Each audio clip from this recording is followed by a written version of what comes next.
late. But of course, I got a good reason. Man, family, I've been listening to this book. Ended up sitting up late last night listening to the book. And I'm excited about getting to the end of the book.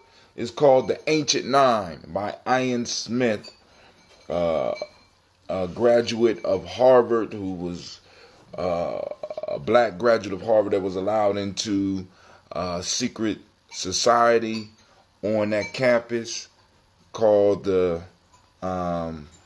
Delphic.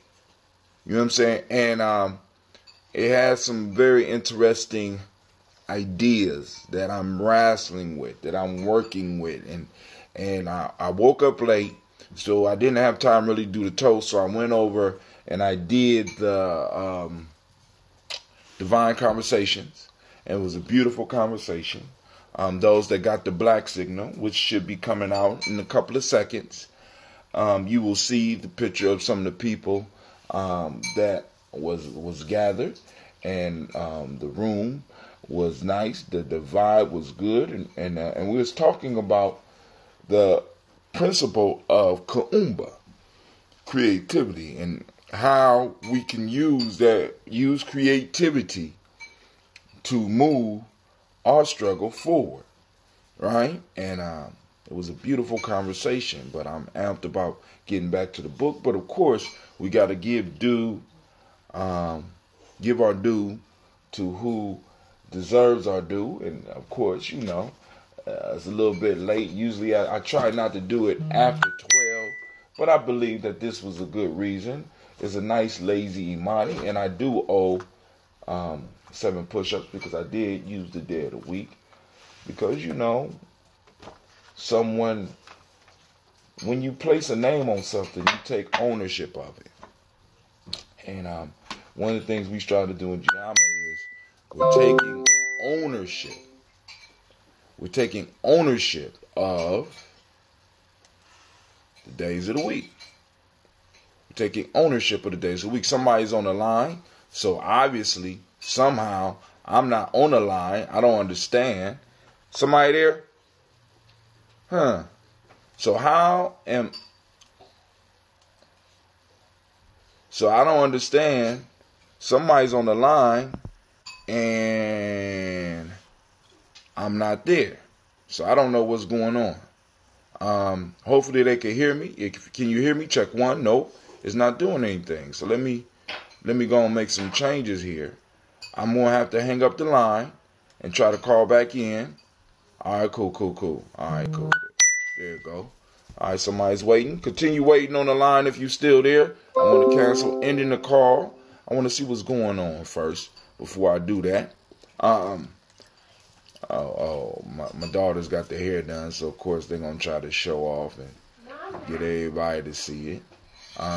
So I'm going to end this conference call. Well, hold on. I'm going to leave this conference. I'm going to end it, and I'm going to call back in. So they still there, so I call back in and see what's going on. Check 1, check 2, check 3. There we go. So I'm back on the line. I'm back there. You are the first participant on this Uber conference. Please hold while we wait for the others to join. So whoever was on the line, feel free to call back in because it should be working. And all my device tells me that I'm working. Let me see. Let me play a test. Yep, it's working. Use these settings. So I don't know what's going on, family. I don't know. It might be a conspiracy. But who cares, Let me open up the chat on Reneo. I got another device that I'm placing an order for that will make this whole idea of streaming on multiple platforms, including Instagram, a reality. I may have to invest and get me another phone, a phone just for broadcasting, and another phone that I could use so that I can make sure that I'm streaming. Because right now, according to Remio. We are streaming strong on Facebook, Periscope, Stream.me.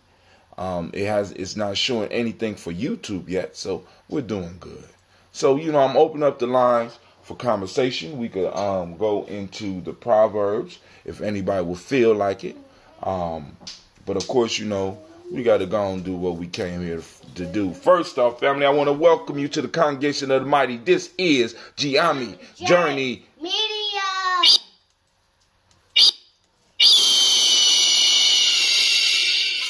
I guess you get kind of nervous when my daughter's around, right? So, Anime, I'm going to let you go on that one. And this is a Heart of Summer production.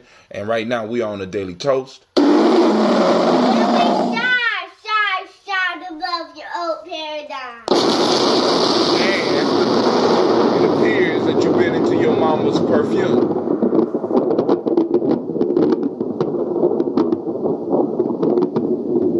You're not going to lie to me right now. You're not. Yes or no? No. So who been in the perfume? Gina. I don't see Gina down here. Real life here, Gianni Journey. Gina! Come hither. You come here too. Come closer. Come closer. I smell it on you. So I ask you again. You been in your mama's perfume? Huh? I can't hear you. Yes. Because everybody heard you tell a lie, so everybody need to hear you tell the truth. Get your butt over there. Come here. I ain't even smell nothing on her. This call is being recorded. Get over there and sit down and finish eating. I'll take care of you after the show. Real life here, Gianni Journey. Somebody on the line. Who on the line with us? It's another Crazy Low. What's up, Crazy Low? How you doing this morning? Sitting up here handling real life with the babies. I'm getting myself back centered, man. I made a peculiar decision today that I'm recovering from. A peculiar? You need some help, or you just you satisfied with the decision?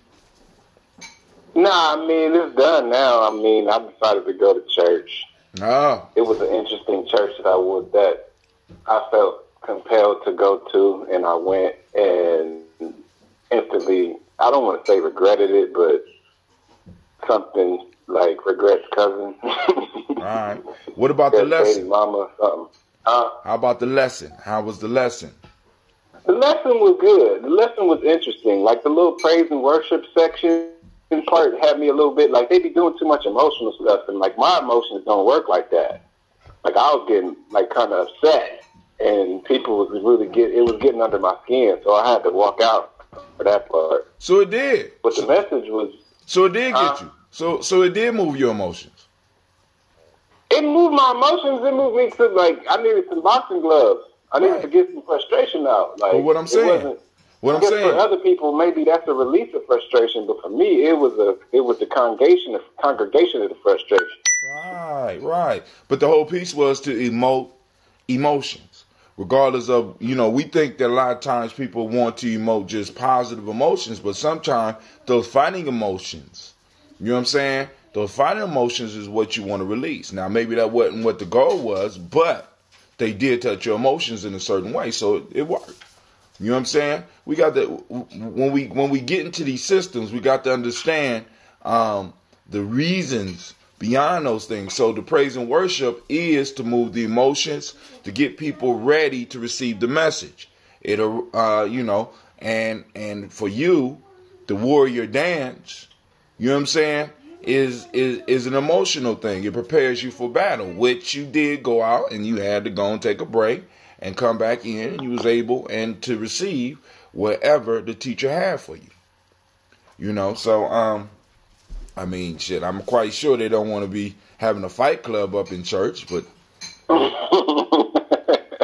there's a segment of our population that when you hear some of that stuff and you see some of the stuff going on, and you perceive it as manipulation, when other people perceive it as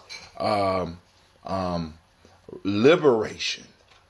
And you like, damn, they're not there. Boom, boom, boom. It'll raise those emotions up in you. And what you have to do is start dealing and learning to deal with the emotions. That's what emotive rituals are about.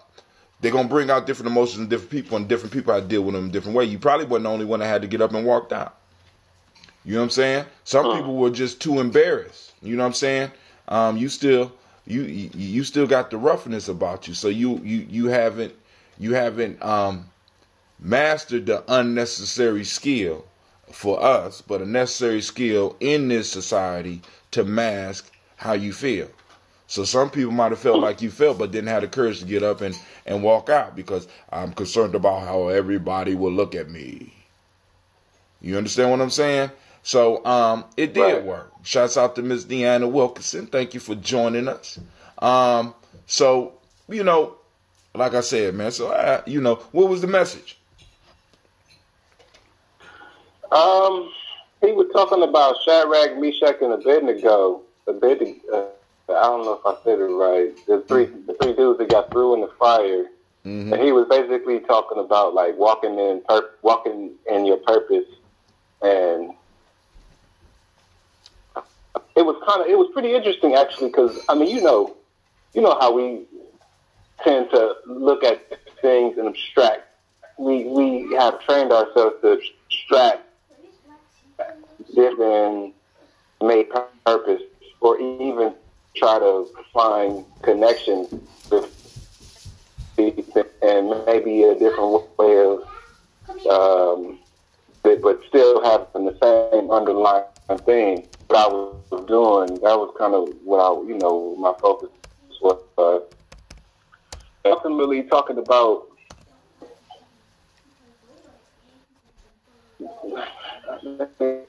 being in touch with your subconscious and allowing the power of the ultimate the ultimate intelligence of existence to operate through you, to operate through us. That was kind of my interpretation of what he was saying. And I kind of also was comparing it to this book I've been reading.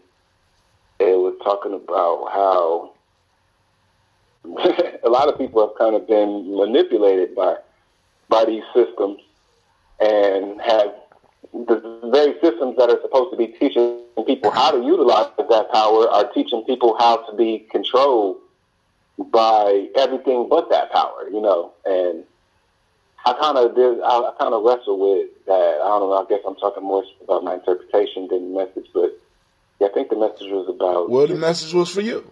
Living. You understand what I'm saying?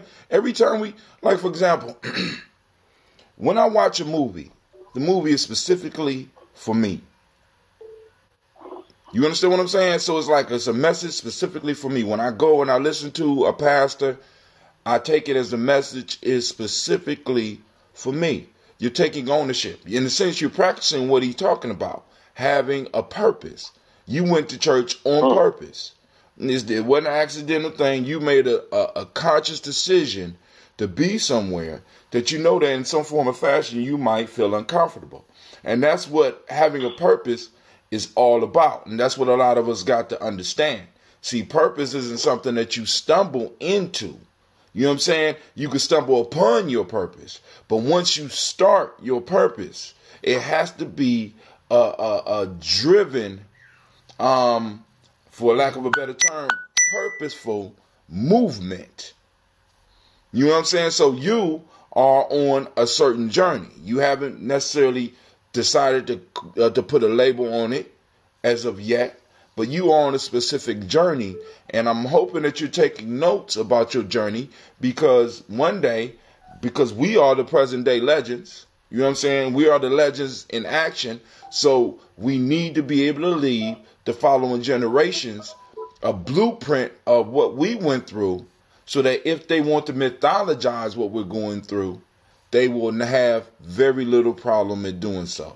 They could take somebody right through your life because you left documentation for them to do that. Hence, we have the Daily Toast. Hence, we have Folk Tales for Grown Folk. Hence, we have Tribal Quotes. Hence, we have Giami Warrior Training, which you were supposed to cook us a meal and show up, but I ain't gonna throw that all up on you right now. When was that? My bad. That was today? That was yesterday. So you got another 2 weeks, because we do have a small budget from some of the money that we're raising and dues that's being paid, so that we can start. We want to make sure that if we're gonna keep these young people from almost 2 o'clock to 6 o'clock every other week, for young people and adults that come through, we want to make sure that we are able to provide them with a meal. And rather than pay money to others, it would be beneficial for us to do it ourselves. Which means that, once again, like with Miss Deanna on here, you know what I'm saying, I'm having these meetings every 2 weeks.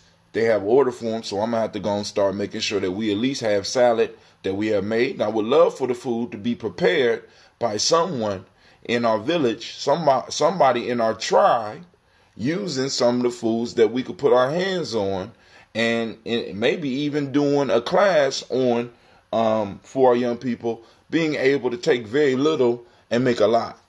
You know what I'm saying? Because a lot of our kids are approaching that age. Man, I blew it yesterday, because I ended up cooking a bunch of food yesterday. I took a picture of it and posted it on Facebook. It was all vegetables too. I seen it, and I ain't say nothing. But like I said, my piece was, I sent out that message, but it was my fault because I didn't send it out earlier in the week, and I canceled the show for Ujamaa, and you probably would have called in then, and I could have reminded you. But the class yesterday, a lot of stuff fell through. But one of the things that I have learned, and I make sure that those that's coming up behind me learn, is that sometimes we have to be able to be a jazz artist and be able to get up and do those random solos, because maybe the drum player might have fell off rhythm a little bit, and you might need to be able to match what he does. So when stuff start falling through, what I did was, boom, I went into Hatim mode. You know what I'm saying? Boom. So, man, yesterday's class, one of the things I was able to demonstrate for one of the elders that was there, because Brother Kwame was there, was one of the pieces that we're adding to our curriculum is this whole piece about anime. And, because, in Giame, one of the key pieces is that we're trying to make people symbol literate. And the kids was like, what's that? And Brother Kwame came up with a term. He said, it's decodifying anime for black children. So we started off with Dragon Ball Super, of course. That's one of my favorites. But what really caught my interest was that I challenged the young people.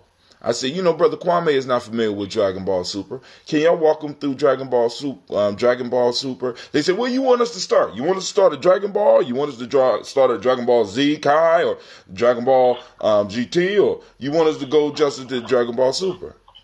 So I had kids arguing about presenting their vision of this whole universe.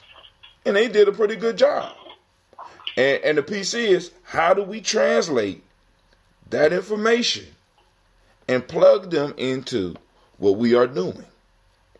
You understand what I'm saying? Because, it's like, all them boys was like, after I showed the video, no. And, I got theories. There's 24 universes. What? It's 24 universes. I thought it was only 18. No, there's 24 universes. Boom, boom, boom, boom, boom, boom. And the conversation was beautiful.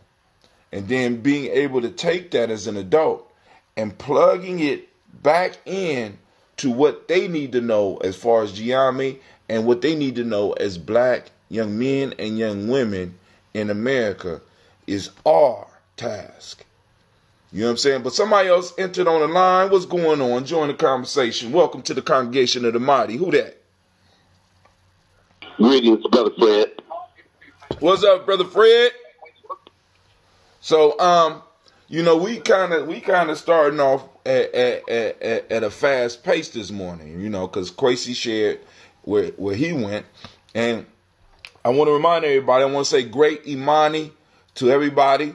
And for those that don't understand the language, we have decided to colonize the days of the week.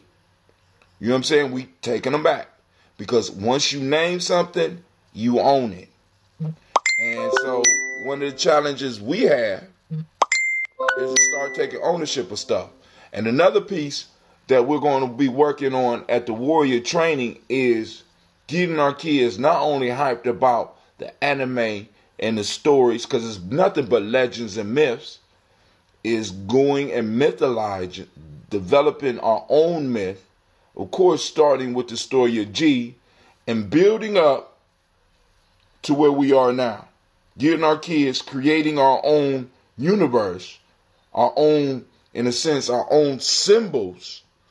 You know, plugging in ancient symbols, creating new symbols, creating new ways of thought, creating new powers for the heroes, and translating those powers to the realities of where we are and how we can be using these tools in order to battle what it is we are facing right now and today. You know what I'm saying? So, anybody got anything to share before we get into this, till we start toasting these ancestors? My fault. Shouts out to Anthony Nesbitt. He up there, he laughing. What you laughing at, Mr. Nesbitt? But go ahead. No, I think that's a good thing. I think that will be a good literacy approach for writing and for reading and for imaginary purposes, that the kids not only write about the specific archaeological piece, sort of like or anime or however, and do it African style or what have you, or even create new symbols and things like that, so it can broaden their imagination, so they can become writers and builders of imagination. And you never know, at some point, journalists and publishers and the whole work. So I think that's a good approach. Now, I'm not only doing that for that. I'm doing that for this reason. If we look at history, what drove some of the great men of history? The stories behind them. The stories. And their heroism. Exactly. So we look at Alexander the Macedonian, right? Alexander's goal was to become as great as Hercules and Achilles, which were two myths that were ingrained in him when he was young. If we look through some of our history, we'll see individuals striving to outdo some of the legends and some of the myths that came before them. So by getting our young people, as well as adults, involved in creating this alternate universe, what we start to do is to start to get certain qualities from that alternate universe spilling into our time period. Because once we get our kids understanding that they can write and they can create, what's going to stop them from doing like the fans of Star Trek? The writer of Star Trek who came up, like I said, the motto I used is, I'm sitting here right now talking to y'all on this cell phone, but the original motto of the cell phone was this mythological device that was created in a future scenario where Captain Kirk could call up to his ship and speak to everybody, and everybody carried these devices. You know what I'm saying? And that sparked the creativity of others, and said, damn. Minosa. That was actually the Minosa symbol, too. Think about that. It was actually the Minosa symbol, too. If you look at the original communicator and you look at Minosa's flip phone, you'd be like, damn. So in warrior training, what we're now, and Mr. Nesbitt, I need to talk with you, because you know we gonna need some boxing at least once a month. You know, they got because I was having them punch that dummy yesterday, and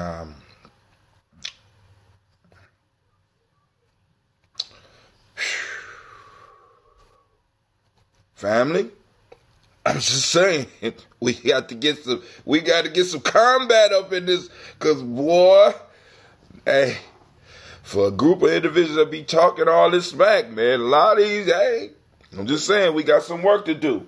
But we have individuals in the community that can start adding to this.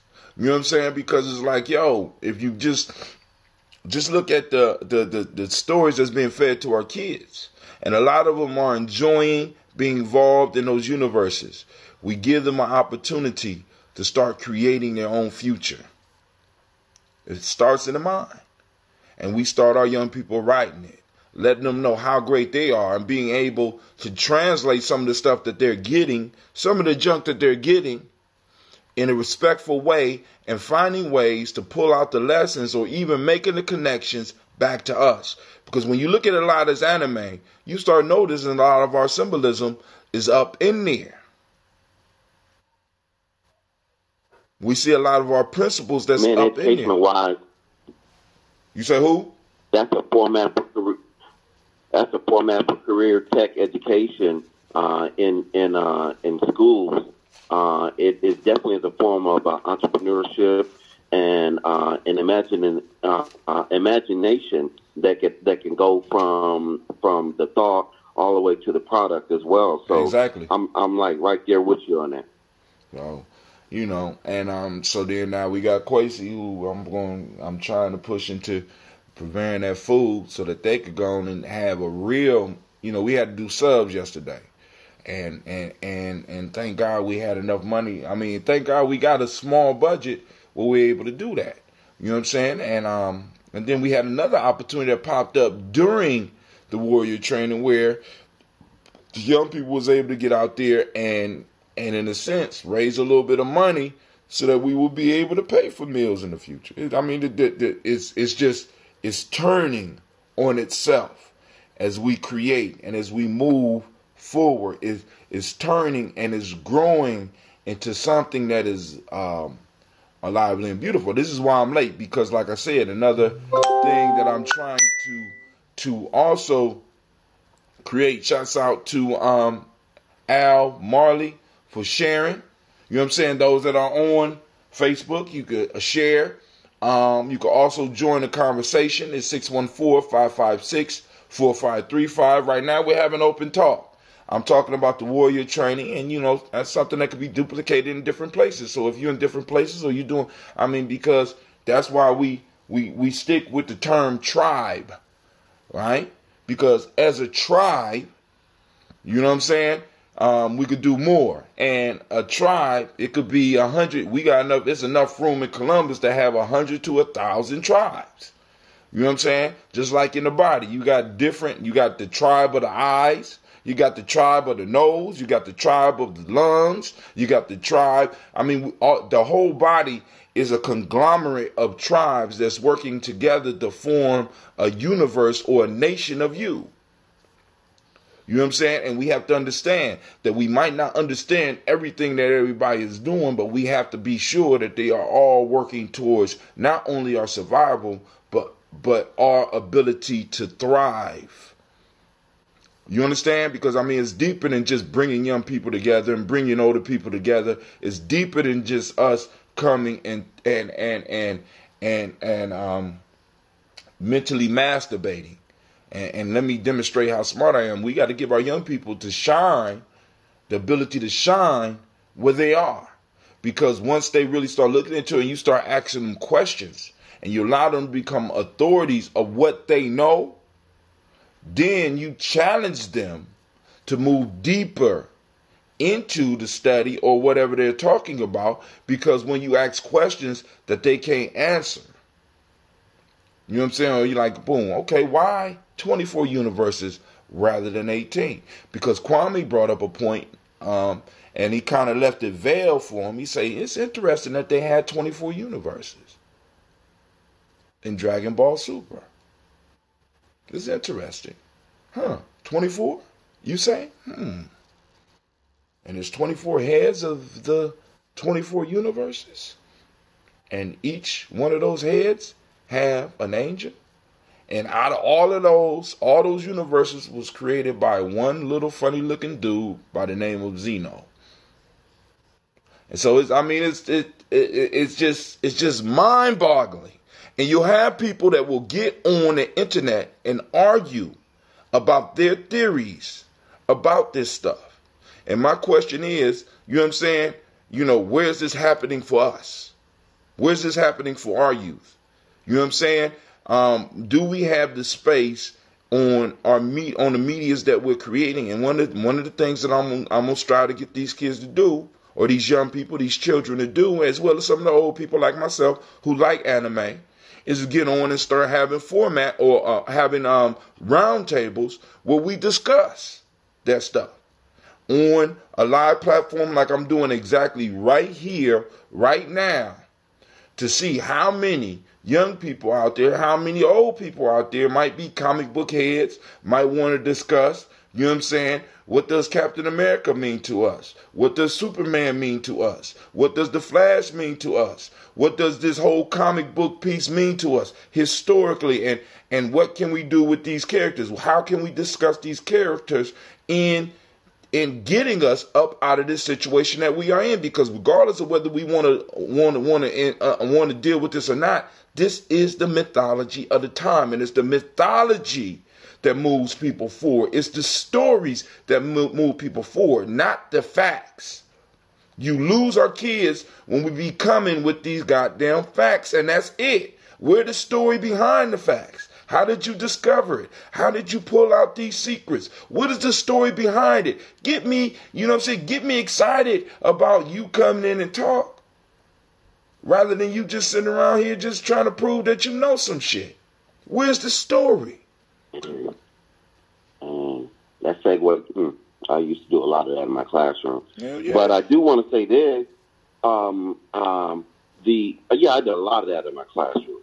The African American Cultural Arts Museum in Wilberforce, Ohio, has a huge display on black comics and comic books and the writers and people that had black people that had participation in publications of all sorts, but specifically in the area of comic books as well. I think that would be a great field trip for those comic book heads, kids and adults, to see, because Pam and I got a chance to see some history on what you just said, Hot 10. Where did it start?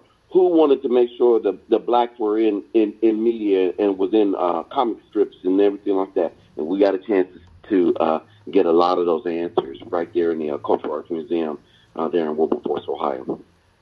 I'm trying to tell you, man. I mean, because like I said, we're missing a grand opportunity by ignoring some of this stuff. I mean, because like, for example, how many of us have really sat down and talked with some of our young people about the music that they're listening to? Not just from the standpoint of that's filthy, that's some bullshit. Right. You know what I'm saying? Right. Why do you like it? Let's explore these lyrics. What is it about these? Right. I mean, you know what I'm saying? We understand that the beat carries it. You know what I'm saying? Let's see if these lyrics can move you without that beat. You know what I'm saying? Can we discuss what's going on in the current state of hip hop? What does this have to do with where we are? See, because then you are able to pull a story. You're able to build a story back to the roots of this Sankofa thing called hip hop. Because that's what hip hop really is. Hip hop is Sankofa. See, because once again, this is one of the mythological things that came to life. Hip hop is Sankofa in action. Hip hop is Sankofa. A lot of us don't. Right. You know, because we get stuck in the way we're thinking, we can't really see how some of these things activate around us. Where's Giami in our reality?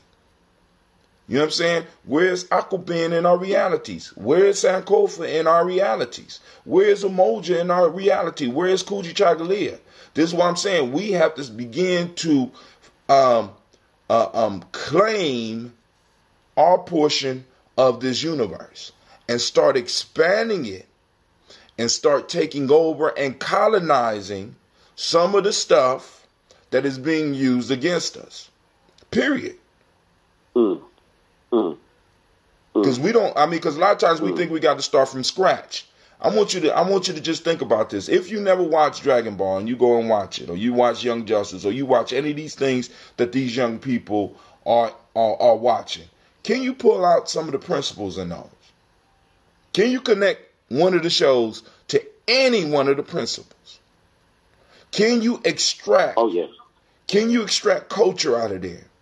Can you extract how we should see ourselves according to this image? What does this show say about politics? What does this show say about injustice? What does this show say about economics? What does this show? You know what I'm saying? Can you? And I'm telling you, it can be done. It just takes time and patience for you to be able to sit there and listen to them and then be like, yo, have you thought about this?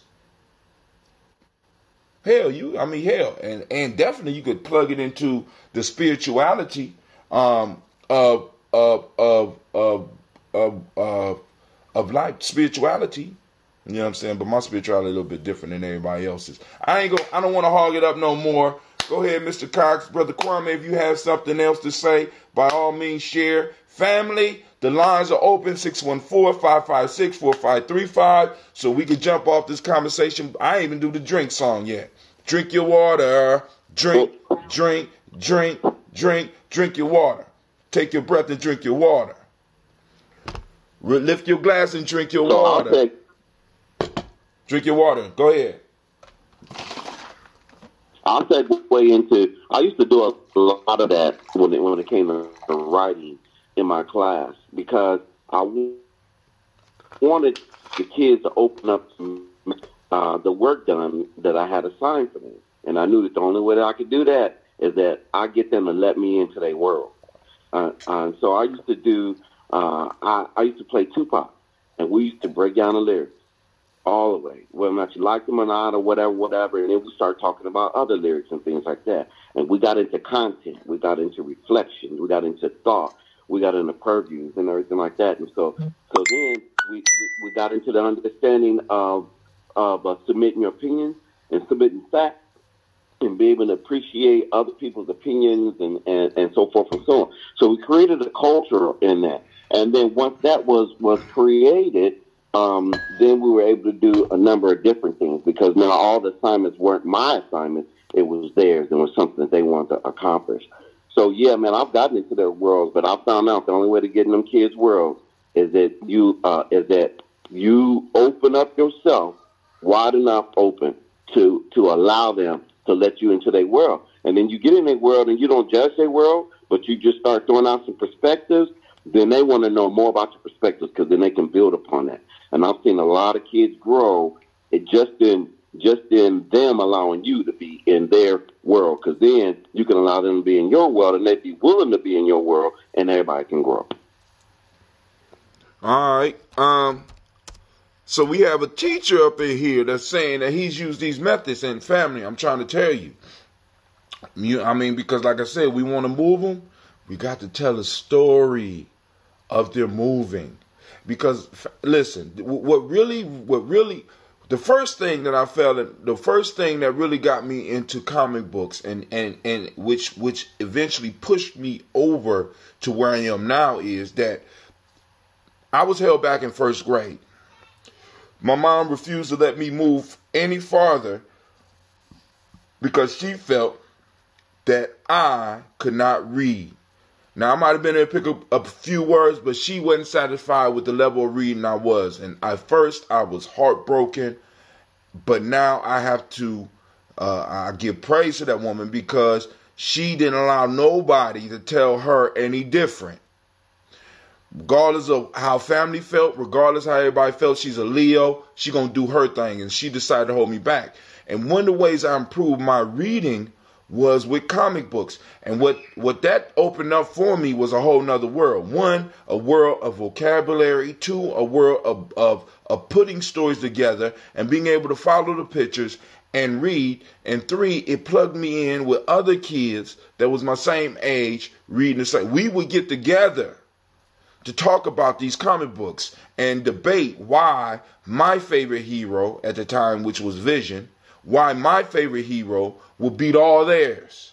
and be able to come with, boom, boom, boom, come with the facts, have discussions, you know what I'm saying? Then all of a sudden they start talking about multi, you know what I'm saying? And expanded your mind, because now we're not only talking about this universe, but then all of the comic books all of a sudden start talking about time travel and multiple universes and universes on top of universes and universes collapsing. So then that brought me an interest in science. And then I started excelling at certain things, because certain things that people didn't know, I was able to answer in the classroom, because reading those books gave me the confidence.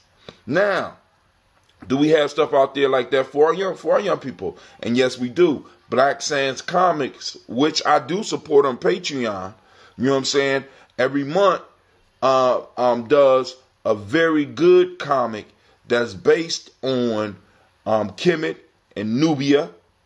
You know what I'm saying? Dope ass comic books. If anybody is looking for comics for the young people around Christmas time, there you can support them on Patreon as well. And like I said, I'm thinking about creating a round table for our young people to be able to grab my mic, sit down, and talk about some of the stuff, some of their favorite animes, comic book characters, comic book issues, and see what we could build off of this. Because like I said, man, the key word is narrative, story. Key word. What is the story of our people? And what is the future story of our people? And we have to understand, we have to start writing that now. We have to start creating those heroes now. So that one day, maybe in 3 years, a young person that just hitting 7 years old, having trouble reading, might stumble on one of our shows or stumble on one of these comic books and be like, I'm that character. And not only am I that character, I am going to move my people beyond this character, which has been happening historically. But once again, lines are open, 614-556-4535. Call in and share your experiences with working with young people. Call in and share a story that may have changed your life. Call in and share your experiences with comic books or even anime right now. How does this connect? How does this connect to the struggle we are currently in as a people?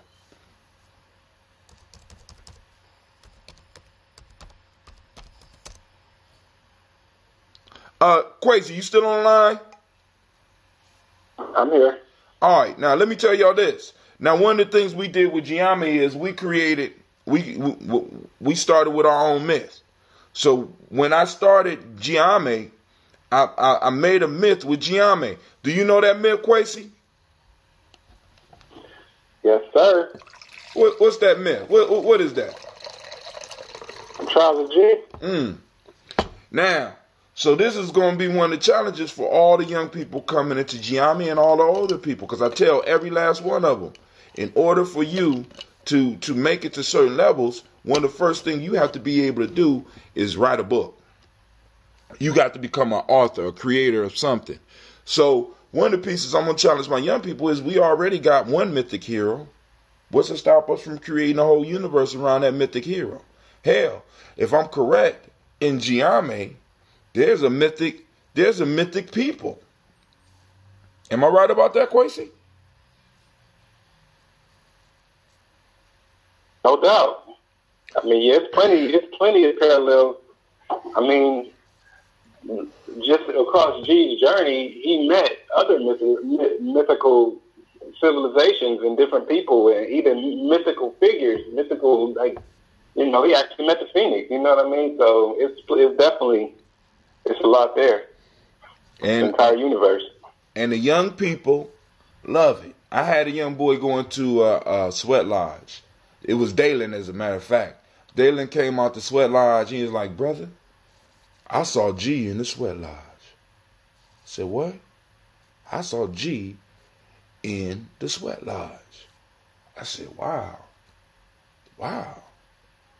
You know what I'm saying? I mean, like, you know, this was a regular part of what we did, but I'm like, I didn't know that it affected them in the way that it did. And the piece that I'm saying, family, we got to stress. Like yesterday was Kuumba, we got to stress our creativity and really start writing down. It ain't just about it ain't just about leaving stuff out there in imagination. It's about planting seeds that one day may grow.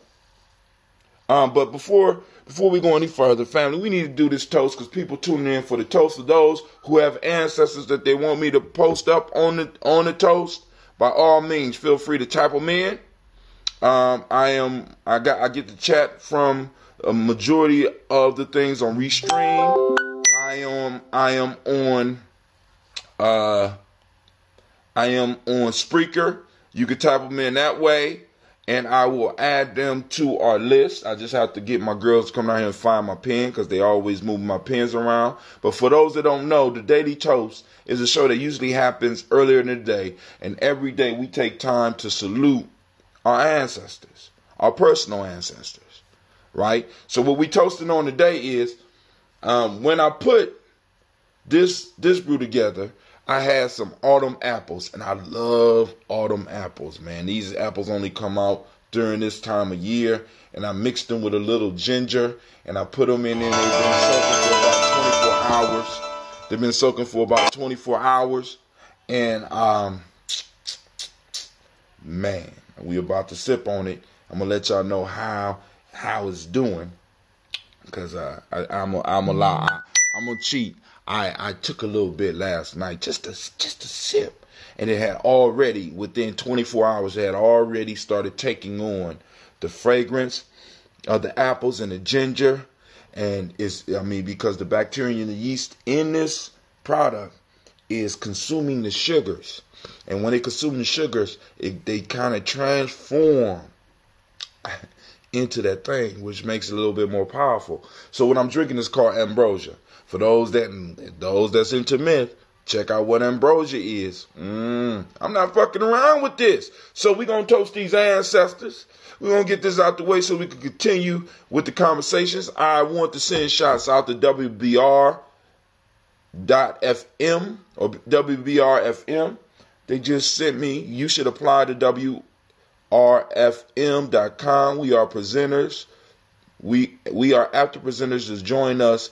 Contact. So I'm going to go and look into that. If anybody out there right now, go and look up WBR. Let me know what they're about. You know what I'm saying? I'm going to look at it afterwards because my computer's kind of crowded right now with this stuff, but I'm going to have to wait till after the show because I don't want to touch anything that might knock us off the rails. Right? So family, first, giving honor to the creator by whatever name you choose to call that creator. We call on that first source. We call on that potent center. We call on that divine force, that spark that runs through all of us. We lift up our glass and we salute it and we say, Ashe. Ooh, I can't wait. Hold on. All right, now we move to the stars of the show. We're going to toast our ancestors, our personal ancestors. Anybody have something they want to post up? I'm on my thing now. Okay. Boom, boom, boom. Let's see. We're going to call a list. We got a list that's been formatted over the last, I think we're moving in on 2 years. You know, I've been researching my ancestors for a while. I don't have the total stories behind them, but those are coming. Somebody else on the line. Who else on the line?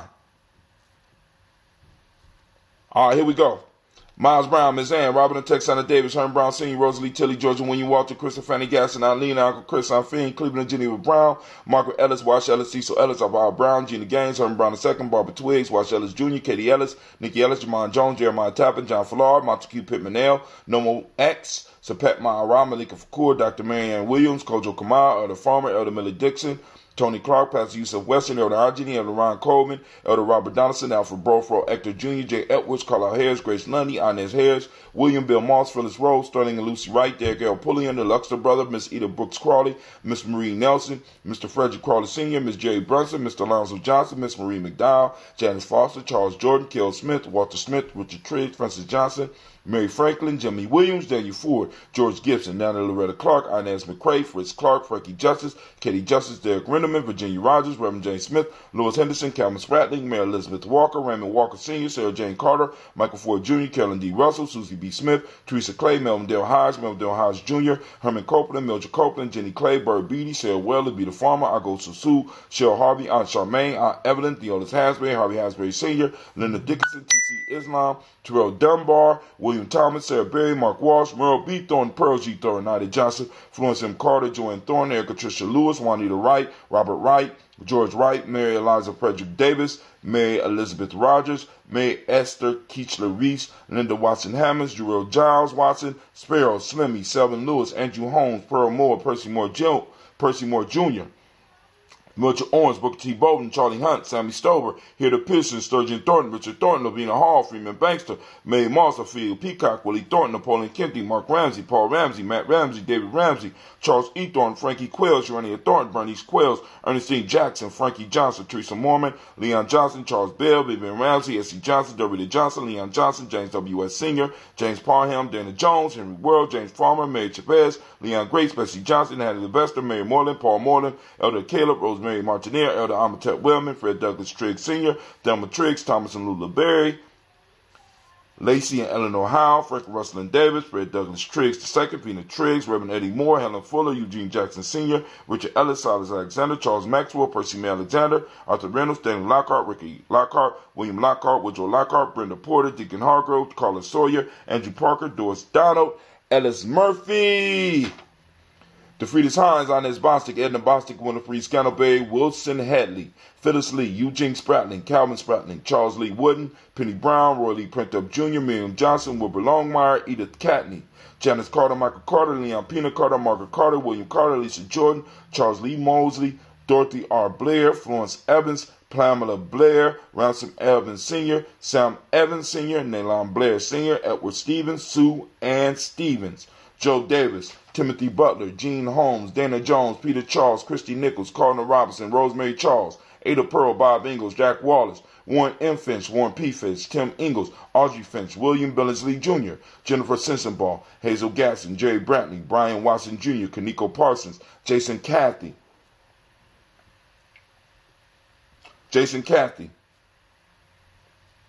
Thomas Bradley, Uncle Buki, Reverend Roosevelt Word I, Stacy Trice, Frank Smith, Mother Bertha, Michael Leonard, David Brown, Ruth Carter, June Cox, Ruth Cox, Paula Cox, Ronald Irving, Judy Hubbard, Irene Johnson, Francis Booth Jefferson, Dan Wilkinson Sr., Emma McClendon, Jerry Doyle, Amina Robinson, Mary Nichols, Patricia Williams, Shabaka Teray, Greg G2 Gibson, Donna Hill, Richard Gleavis, Lee Irby, Tommy Irby, Voy Irby, Jim Gaucher, George and Haley Johnson, Archie and Margaret Armstead, Diane Scott, Erica Armstrong, Claire Fox, June Evans, Archie Beck, Anna McGill, Charles McDaniel, Kirstine Cottrell, Aunt Becca, Alice Arnold, Arthur Arnold, Hattie Reed, Charles Reed, Eula and Andrew Baker, Patricia and Edwin Brooks, Gwendolyn and Bob Hatch, Kimball Vernon, Bradley Kim, Janie Harry Tubman Cates, Spencer Sturgis, Sally Mae Baker, Ethel Baker, Creola Baker, Geneva Baker, Aaron Nino Baby Hatch, Hatch Sr., Mally Miller, Housie Hatch, Dad Cleveland, Mother Gibson, Alex Nixon, John Bowie, Lester and Rachel Saunders, Dorita Ross, Viola Ross, Robert Nelson, Francis Stevenson, Leroy Stokes, Neely Johnson, Fletcher Swan, Maddie and Charlie Scott, Ida Casey, Thomas Kofer, Vivian Stevenson, Mona Ann Lewis, Cornetta Lyman Lewis, John Jackson, William Dallas Lewis, Mary Frances, Chappelle Jackson, Michael Slade, Joanne Perkins, Richard Jackson, Martha Ford Dawson, Big Mama, Nanny Harris, Eva Ford, James Hairston, Margaret Towns, Mary Williams, Leroy Q. Heath Sr., Albert Moore, Mitch Vanilla, Alice Motley, Geraldine Elizabeth, Douglas Thompson, Erlington Houston, Lud Oz, Elijah Oz, Jerome Oz, Henry West Staten, Joe Jamel Oz, Ann Pierce, Donald Carter, Lily Green, Nathan Green, Bet Vaughn, John Dewey, Ruth Beard, Tim Butler, Ramey Laura Newton, J.B. Foggy, Thomas Newton Sr., Baba Naeem, Jeanette Sanders, Jerry C. Sanders, Roy Pruitt, H.J. Brantley Sr., Henry Wilson, Rufus Jenkins, Minnie Wilson, Catherine Sanders, Muriel Ellis, Elizabeth Battles, Henrietta Irby, Mildred Armstead, Margaret Armstead, Catherine Anthony, Ruby Brown, Charles Walker Sr., Charlie Walker, Cecil Russell, Diane Urban, Haroon Phillips, William Ford, Margaret Logan Phillips Barnett, Lee Irvin Sr., Michael Irvin, Ozella Watson, Hugo Watson, John Caldwell Sr., Robbie Lee Caldwell, Nevaeh Mitchell, Ron McCormick Sr., Sabrina Easley, Rayshawn Easley, Javea McCormick, Barbara Ann Reed, Dorothy Ann Reed, John Reed, Edward R. Benson Sr., Ethel H. McNair, Lois Fernandez, Jacqueline Broadus, Reginald Oliver, Linda Howard, Mazarine Cofer, George Swan, Edmonia Grayson, Charles Scott, Charles H. Scott, Michael and Charlene Morgan, Sybil Edwards McNabb, Ann Ferguson, William Ferguson, Shelby McClendon, Delise Waters. Sending shots to our ancestors, keeping in mind that hell for African is being forgotten, and we strive never to forget those who were major impacts on our life. We pledge to pour for those who, in a sense, sacrificed so that we could be here today discussing what we're discussing. And that's what it's all about. We lift up our class and we salute those ancestors and we say Ashe. From there, family, we move into the present moment. The past is built upon what our ancestors and what our elders have laid before us. Now, our challenge is not just to complain and try to correct some of the things that our foundation is built upon, but laying a firm foundation upon which our children can erect their monuments to greatness, erect their monuments to their future generations. And that's where we are right now, family. The question is, are you doing as Kwesi brought up in his analysis of what the pastor put out? Are you living on purpose or are you living on accident? Because if you're living on purpose, family, you're moving towards freedom. If you're living on accident, you're moving towards, you are enslaved. Many of us wake up and we live our lives accidentally. I'm telling you that by embracing your culture and understanding your culture and taking command of the language like we do and calling the days what they are and what they mean to you, you throw yourself into a purpose that is helping build something for the future generations. Everybody don't have to understand you when you be like a Moja. You know, code switch if you need to, right? But I need y'all to understand that once you start doing it and you do what I'm doing right now, at any given time, any one of my children, whether they are related by blood or they are in Giame, if they catch me using the regular days, unless I'm on a phone call talking to somebody as a total stranger, and even if they ask for them then, they get 7 push-ups from me. Because I'm letting them know I'm committed to this. I'm committed to your future. So I got kids around me all day trying to trick me. Brother Hatim, what's the day? It's Nia. Brother Hatim, when we meet for the meetings? I mean, they be trying to catch me. Or when they catch me talking to somebody else, I'll be like, I was close with you, but I'll drop and I'll give you 7. Because my kids are embracing what we're doing. Go ahead. You got something you want to add, Kwesi? I've just been a little stricter with my language. I mean, when you learn something new, if you don't incorporate it, then you didn't learn nothing at all. You know what I mean? I always been, well, I ain't gonna say always, but since I come of age, I've been selective with my words. Even like now, you probably hear me kind of being thoughtful about the word I choose. I like to say the correct word, and if you know me and had a conversation, I might go back and start my entire sentence over if I don't like the way that, or if I could think of a better way to state what I'm thinking. That's what I want to do. I want to articulate myself. I want to express what's happening inside me. I want to put that energy into the atmosphere as powerfully as possible. So one of the things I've been realizing lately is just some of the vibrations, some of the words, some of the spells that we cast using these words that was imposed on us be creating some of the negative outcomes. Like, people say good morning. That's something that has been rubbing me wrong because the energies of the all don't between different meanings. It knows all of the different meanings. So morning, while we're supposed to be saying the beginning of the day, it also means a party after a funeral. So when people say good morning, it's a contradiction. And I noticed a lot of times people, when they say that, they be like, they let them tell us they still need they coffee. Or you see what I'm saying? They be in kind of like a bad mood, and it just don't hit me right. It don't resonate well with me. When it don't resonate, it puts me in a bad, awkward place when I say hello when I answer the phone. So I be challenging, no matter who's calling my phone, I challenge myself to say peace, because it's the best thing I could come up with. I don't even like the way that sounded, because I'm more in agreement with the energy that I'm conveying when I answer the phone by saying peace, because that's the energy that I want to convey.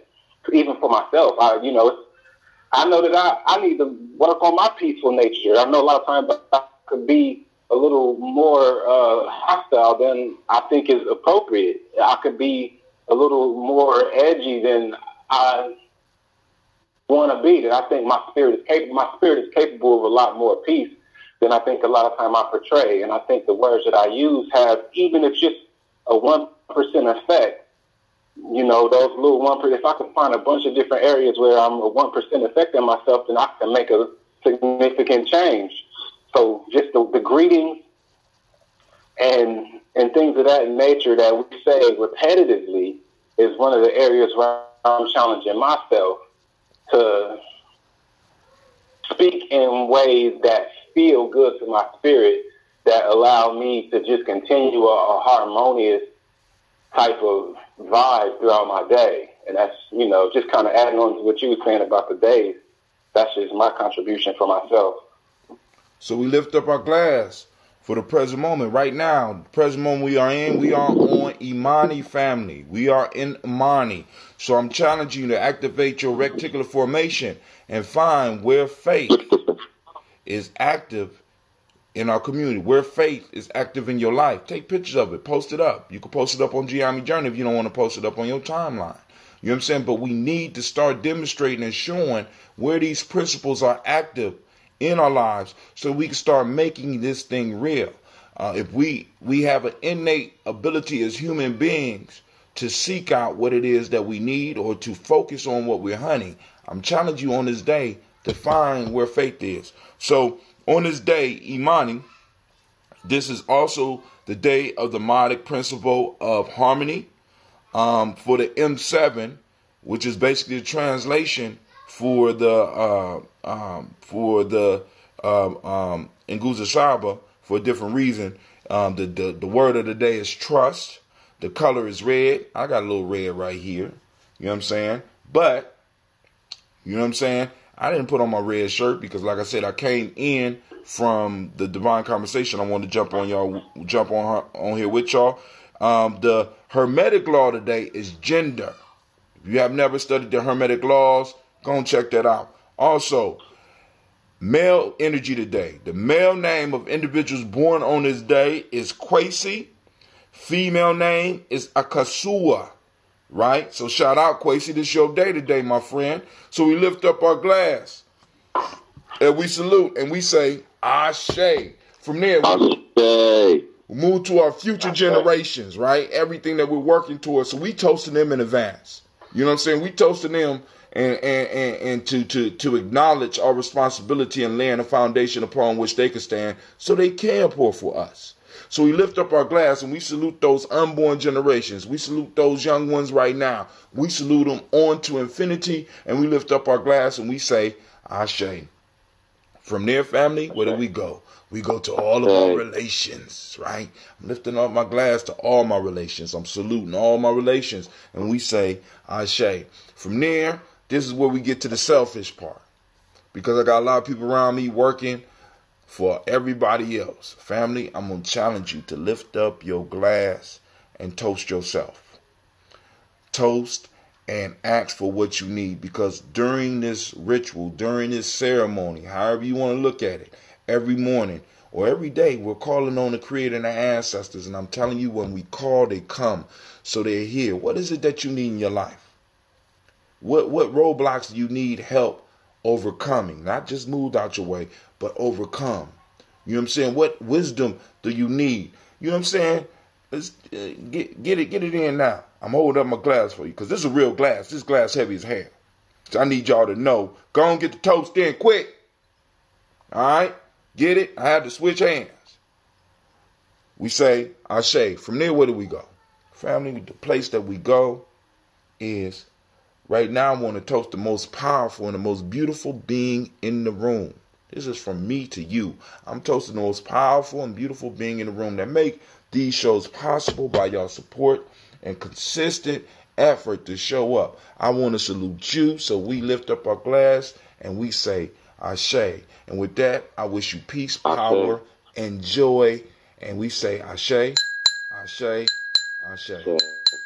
I just believe the ancestors like the clinging of that glass. So we done did the toast. Now we can get into some fun conversation. So I'm looking up WBR FM, and I'm going to look and get in contact with them, see what's going on. They say they looking for presenters. I don't know what. Go ahead. Yeah, I just want to clarify real quick. I realize that I might have sounded kind of crazy. When? Mourning means sadness. When we say mourning, we speak in sadness. And right. A wake is a party after a funeral. I just realized what I said. Wow. But they're spelled different. One is M-O-U-R-N. The other one is M-O-R-N. Right, so they sound the same. And spoken vibration, like everything in existence is vibration. Everything is vibration. And so the spoken vibration is indistinguishable.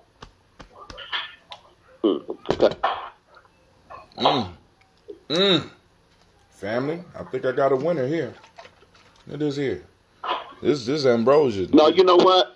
I said, okay, because sometimes what we find ourselves doing in our intellectualism is we'll try to intellectualize somebody's intellectualism. And then, we don't need to like batter like that. And so from where he was coming from, I can take that and run with it. I may not totally, but about the vibrations, I totally agree. So I was like, okay, I'll take that. No, what I was talking about when I said we got a winner here, I'm talking about this ambrosia that I'm holding in my hand. This apple, this seasonal. This is the truth here. I'm letting people know. So I wonder what would happen if I let it sit for about 5 days. Anyway, I'll be over in 5.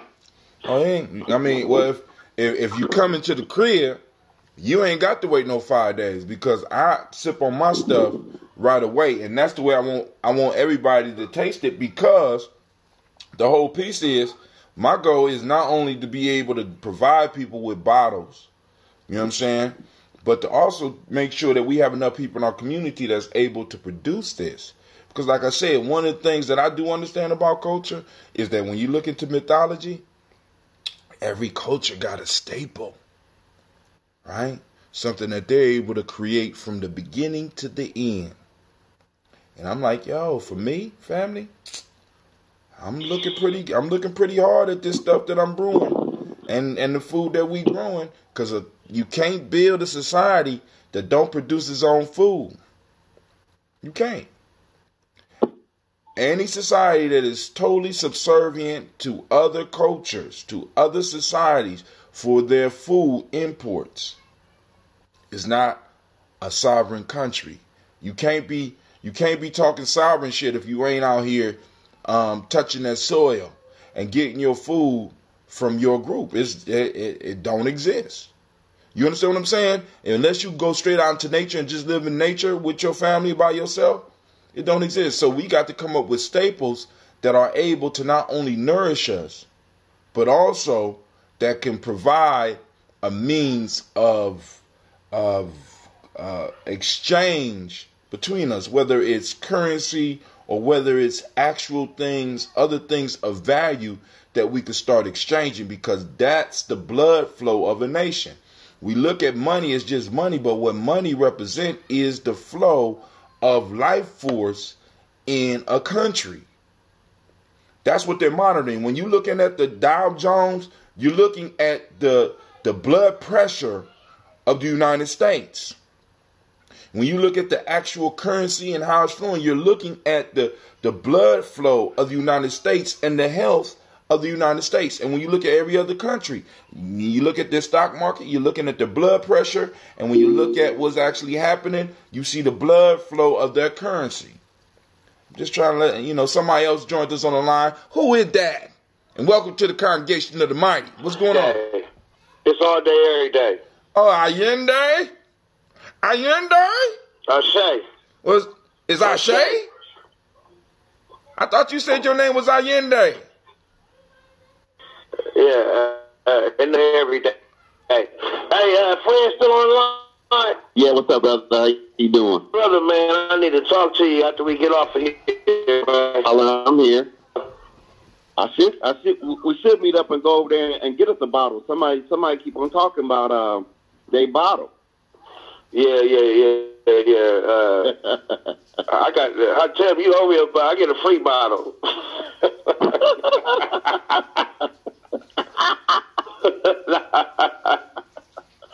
Nah, but yeah, man. Yeah. Congregation of the mighty, bro. I hope y'all was paying attention. Wait, hold on. I hope the family out there was paying attention. Allende says that he get a free bottle, but it's actually not a free bottle because it's exchange for something that Allende does for the tribe. All the time. You understand what I'm saying? So we already, and that's why I want to talk to Fred too, because I got some classes and stuff, and then also, but anyways, nigga, put your big lips closer to the mic. If I put really, you should cut the mic down so it don't crack.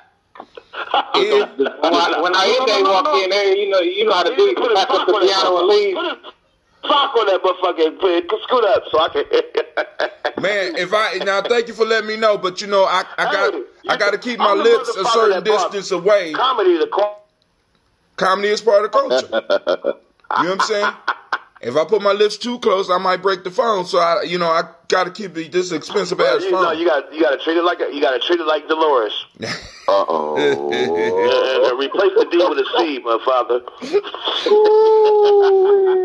So, man, y'all through. You're doing too much. Hey, that's what the show is for, family. This is tribal talk. You know what I'm saying? Y'all some deep ass mother. Hey, y'all deeper than the mother. I ain't mad at you. You know. And one thing that Fred said earlier is, dealing with the kids and understanding their language. We got to keep it shallow to get deeper, and that's what it is. Right. And we need to let them understand the design of Radio 1 around the world and around the country, and how they're subconsciously molding our children, dude, for failure. Now check this out. Or through rites of passage too early.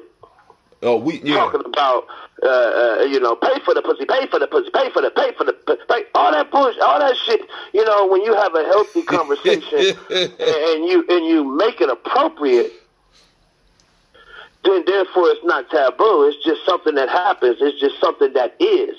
Now, but during the rites of passage process, what is taboo?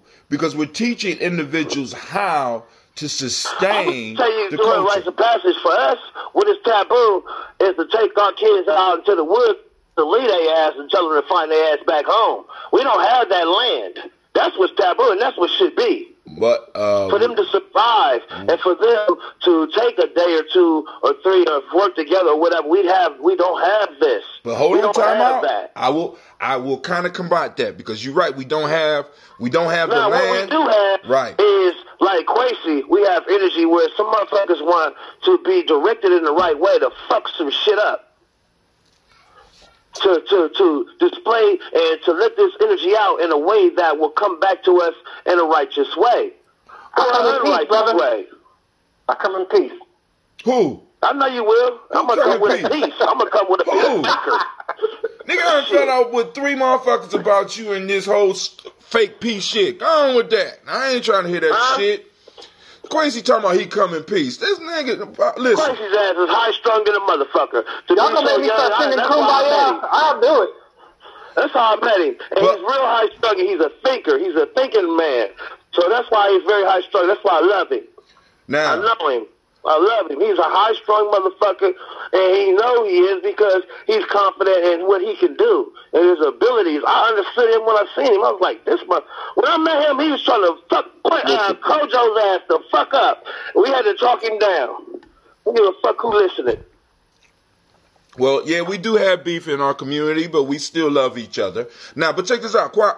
Hey, love is like this. Love is like do the right thing. I love you or I motherfucking hate you. If I put this hate on your ass, I'm going to put this hate on you. But now I'm going to have to put this love on your ass because I had to hate you. Remember that shit? Remember Radio Raheem? Remember that shit? Remember the catalyst of the whole movie? We all old, man. Movie? Everybody but Kwame. He might not remember that shit, but we remember that shit with them big-ass, ugly, gaudy rings. On this hand, I got love. And on this hand, I got hate. He ain't see the shit. I don't know if they got Braille movies, but we can explain it. You do that. You tell him what the fuck happened. He heard blind movies. You a fool. Blind movies. They do got them. They do have them because Kwame went with us to see. Kwame went with us to see. That's disrespectful. But hey, now you got some blind movies out here. I said Braille. Fuck y'all. They call radio shows. But hey, addressing your point about taking kids out, about taking kids out, and not only kids, because I want people to understand that we, a long time ago in our community, have come to the term and come to the fact that rites of passage is an ongoing process. So we have different stages, and people have to repeat or go through other rituals and ceremonies to come of age. One of those offshoots, of course, of that is Giami Journey, because we have to form organizations around new ideas. So now, one of the things that we do in Giami is we do this thing called, y'all get ready for this, it's called Amblecha, Vision Quest, where a young person is taken out, they're left by themselves overnight, and they have to deal with whatever comes. I'm calling children's services. Yeah, you call them, cause I be having. I got parents. I got permission. Listen. Where you leaving their ass? In the woods or Livingston or where? Well, not the city woods. You know, we got places. We got places. I'm not going to reveal all those places, but we got places where we're able to do that. And then we also have exercises where we take young people out and have them have to retrace their way back to the peace. Because just because we don't have land don't mean we can't do that. Also, also, as part of our mythology, one of the future things that is going to be enacted for the Giami Journey for the whole tribe is I want to have what's called a warrior dance, where I want drummers, I want the community to come out, and I want a select group of dancers that are going to dance all night to simulate escaping out of the oppression of slavery and moving towards freedom. There's a certain way they have to go around the fire, because there's going to be a dance around the fire for over maybe about 12 to 13 hours, where we are pushing people, because we got to have ways, because the issue with a lot of our young men that chase them away from the church and other things is that there is no challenging things there. It's not challenging to go to church and hear some of those services. It's not challenging. How many hours? 12? From sunset to sunrise, depending on the time of year, it's going to be anywhere from 8 hours to possibly, if we ever do it in wintertime, 6 to 8. 6 to 8 hours. 6 to 8 hours of continuous. Now, in the last 1 or 2 hours with these young men, is there a reward? Like, is there going to be some women, some girls, some young girls? Like, the kid, like time out. Nigga, if it was gonna be that shit, would you say it on air? But no, there is no tricking going off afterwards. I ain't saying tricking. If it's rites of passage, so listen, look. But yo, young ladies can participate in the dance too. In these youths and teenagers' lives, to where they need to be introduced correctly to the opposite sex. That's true. They gonna do it anyway. Why motherfucker keep a lion in a cage when you can all give him free range and teach him how to be or her to be? Or, yeah, because it is some. Because you know who do all the hunting when you talk about lions? It's them women, and we're running into them. Yeah, they do. Women make gangsters. Oh my God. Women develop gangsters. Women are hard in the motherfucker. Men, we happy-go-lucky than the motherfucker. That's why Greek motherfuckers and these niggas out in the woods and hunting and shit is ass fuckers. But anyways,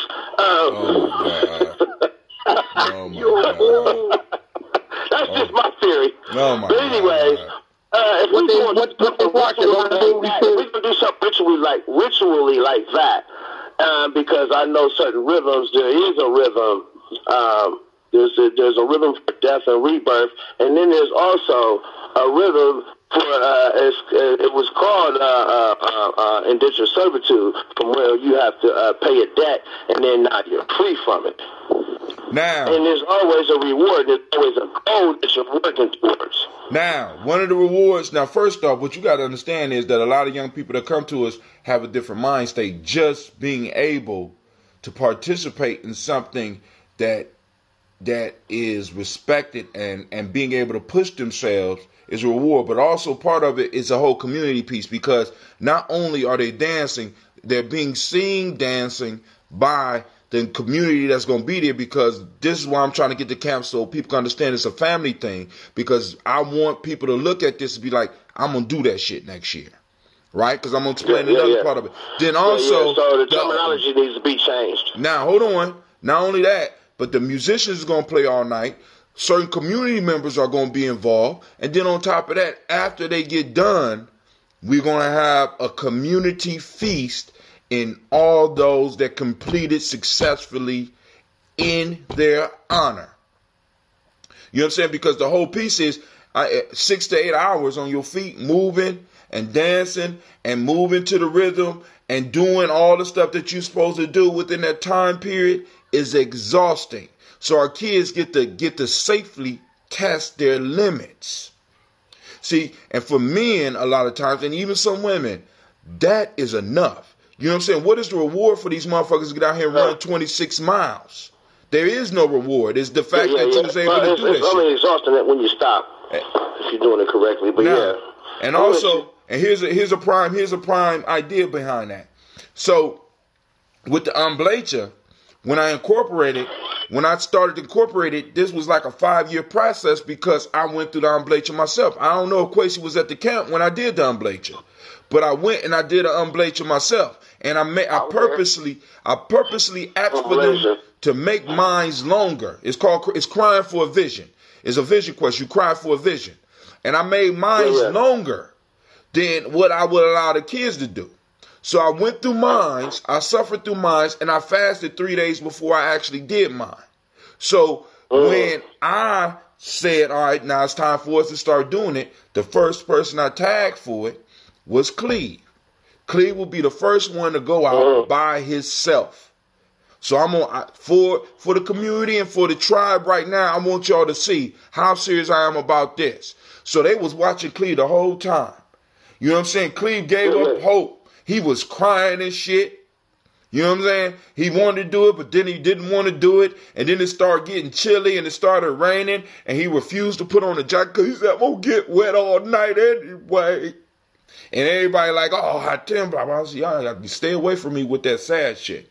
We going to march his ass up out here. He's about to do this journey.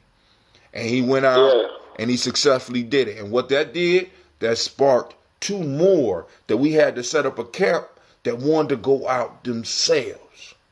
See, so the first warrior dance need to be, as you call it, the old fucker society. Old fuckers fraternity. You know what I'm saying? Because we have to do it first. You gonna have to do all of them until you get some of these young people able to play those rhythms for that amount of time. See, because what we're doing is we're testing the endurance and the support capabilities of our community by bringing people together to provide the music, to provide the food, to provide the feast, to provide the support all night long for these individuals who dare to simulate running for their freedom. I know somebody out there gonna try to steal my shit, but it all originate with nobody steal your shit if we are rooted in it and we live in it. Can't nobody steal shit. All they gonna do is join or communicate with us. Fuck who people steal that. But I gave many people their ass and they ain't give me my ass back, so they can't steal it. I still got my ass. So damn. Can't think about it like that. Another thing is, so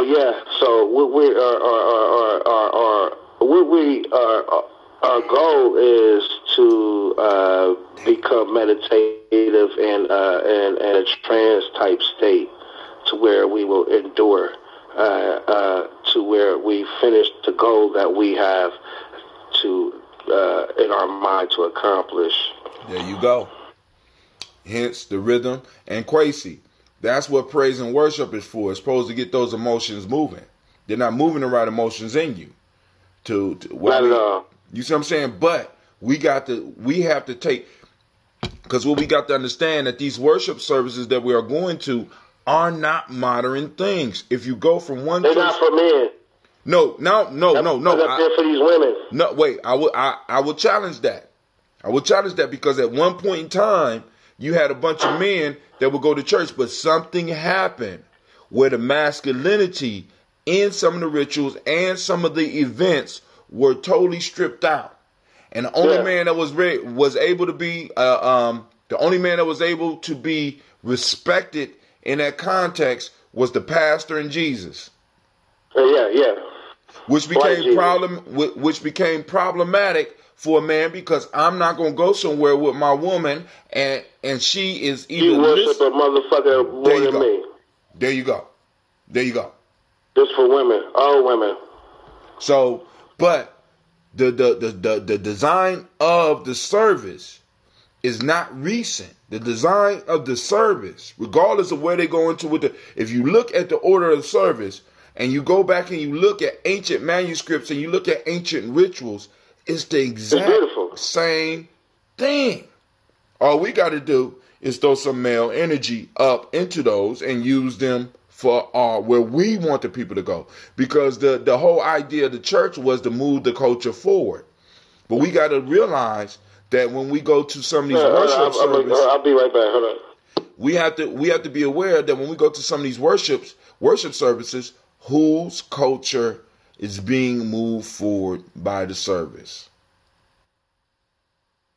And when you realize whose culture is being moved by the service, you can look around and you can have a better understanding of it.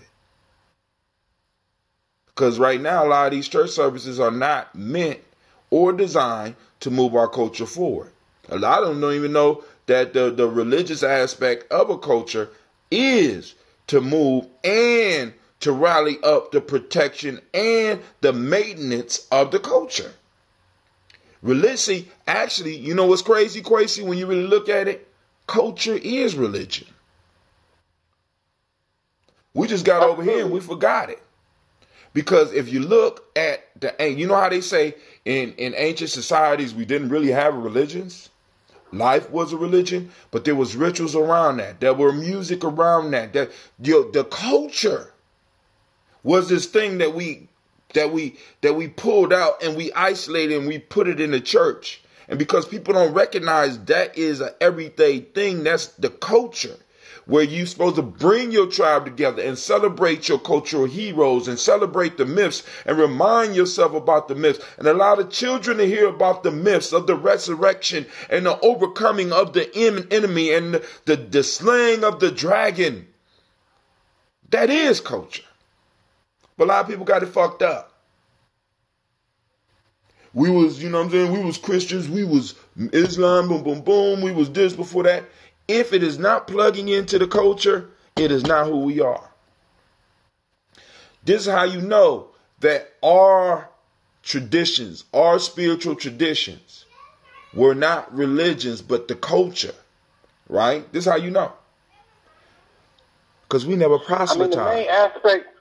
I think the main aspect of what the whole process of, one of the main aspects of what the whole process of the flow of the service, because it is just like the introduction. You started, you welcome everybody, then you kind of bring the spirit in, then you give the message, and then you close it off. Or, I guess you allow people to express their intentions to be a part.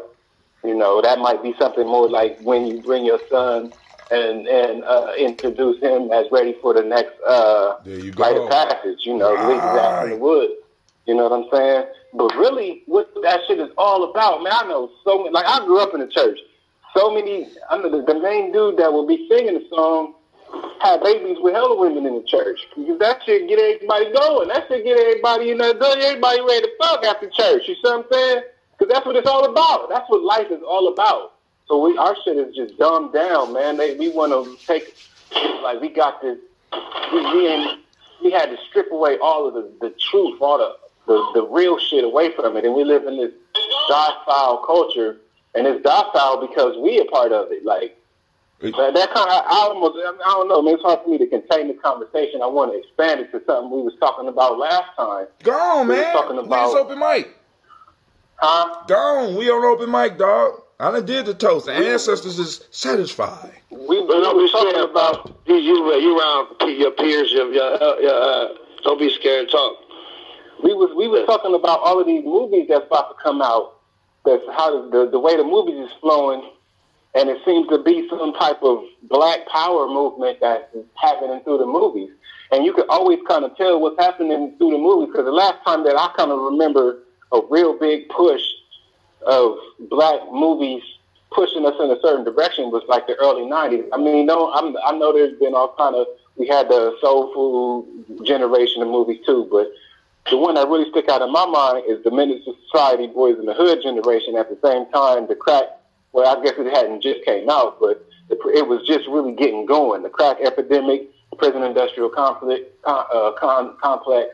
and gangster rap was coming out, and that was the direction that they were pushing us in. So what's going on right now in this moment? Like, it seems as if there's a certain energy that's being put out for black people to feel. And why is that? It's almost seems like we being uplifted for some reason. Are we being set up for a fall? Are we being, what's happening right now? We need to really talk about that shit, because we can't allow, we're once again allowing our emotional content to kind of be dictated to us instead of putting out where we at and where we want to be. Now check this out. What's happening is the karma is becoming, or the sankofa is being reciprocated. You're recognizing that. Even the world is recognizing it through the ancestors and the spirits saying, okay, it's time for us to raise our voice up and everything like that. Wakanda comes out, a couple other things. We've all experienced some type of religious situation or whatever in our life and everything. Like, I'm 53. I don't know how old you are, but we've come around to at least appreciating the fact that we have a higher being, a higher being that we can worship to, so that when we go out and fight on that battlefield, we got a higher being that we're worshiping to. I don't want to worship a color or anything like that. I know I got a spirit. So the world is starting to recognize that sankofa that's coming out in our spirits, and our ancestors is moving that too. I think that's one of the reasons why we're seeing that. Now, but I'm gonna challenge you on that. But go ahead. I'm gonna challenge that line of thinking. But go ahead. Yeah, because I think it's really setting us up for the woo, man. Like, the perfect example is I went to watch the movie The Hate You Give. I don't know if y'all seen the previews for that. The Hate You Give, Thug. It's the acronym for Thug. And it's the Tupac, and it's the longer piece is that the hate you give little infants fuck everybody, thug life. You know what I mean? And that's kind of what that whole thing was born out of. So it was about a kid who got a girl who was going to a suburban high school, but she lived in the hood, and she was pretty detached from her from the setting where she lived, but she ran into a dude that she grew up with, and since then, like literally, they was in the bathtub taking baths together when they was infants. But then they kind of got distant from each other, and then they met up again at a party. He took her home, and he ended up getting shot by the police. And that's only the first 10 minutes of the movie, so I ain't spoiling it for nobody if you still want to check it out. That's the whole basis of the movie. Right? So, but the thing of it is, I also read the book because actually I met Miss Tiandra from being on one of these shows with you, Tim, and I was doing the program with her. And that was actually the curriculum for the program, is the book. And then we went to take them to the movie. So the book and the movie are pretty, like, once you get halfway through the movie, the second half of the movie is utterly different than the book. Completely. Even there's characters missing, different characters do different things. It's completely different.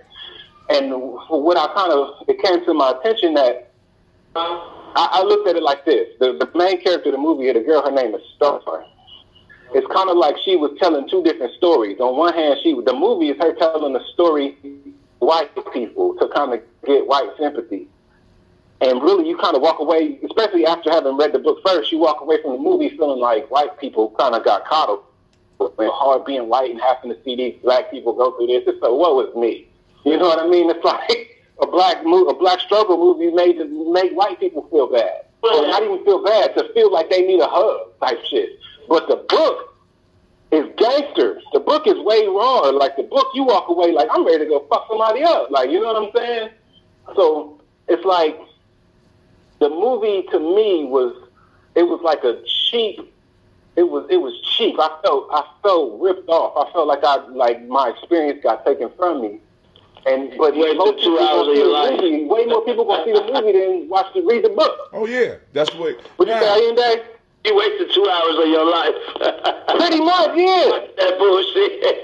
That shit was crazy, and we had the kids because we more critical. We dissect information more critically, especially that's just what we do. You know what I'm saying? But like young people, and it is a good movie. It's emotional. That shit brought a tear to my eye. And I ain't gonna lie, it's like the emotional part of the movie. It's not until you walk away and start thinking about it. Like, wait a minute, hold up, that was, you know what I mean? Like, yeah. Well, now hold on, wait, hold on. Ayende, hold on. We got a Mark Cook. Mark Cook said we will never come together as a whole. That's why we will never be as strong as we could be. The church was to control black people. Just a thought. It was given us when we came here in slavery in the Congo Square and in the South. They gave us Sundays to congregate because we was too strong, and they took away our music and our culture.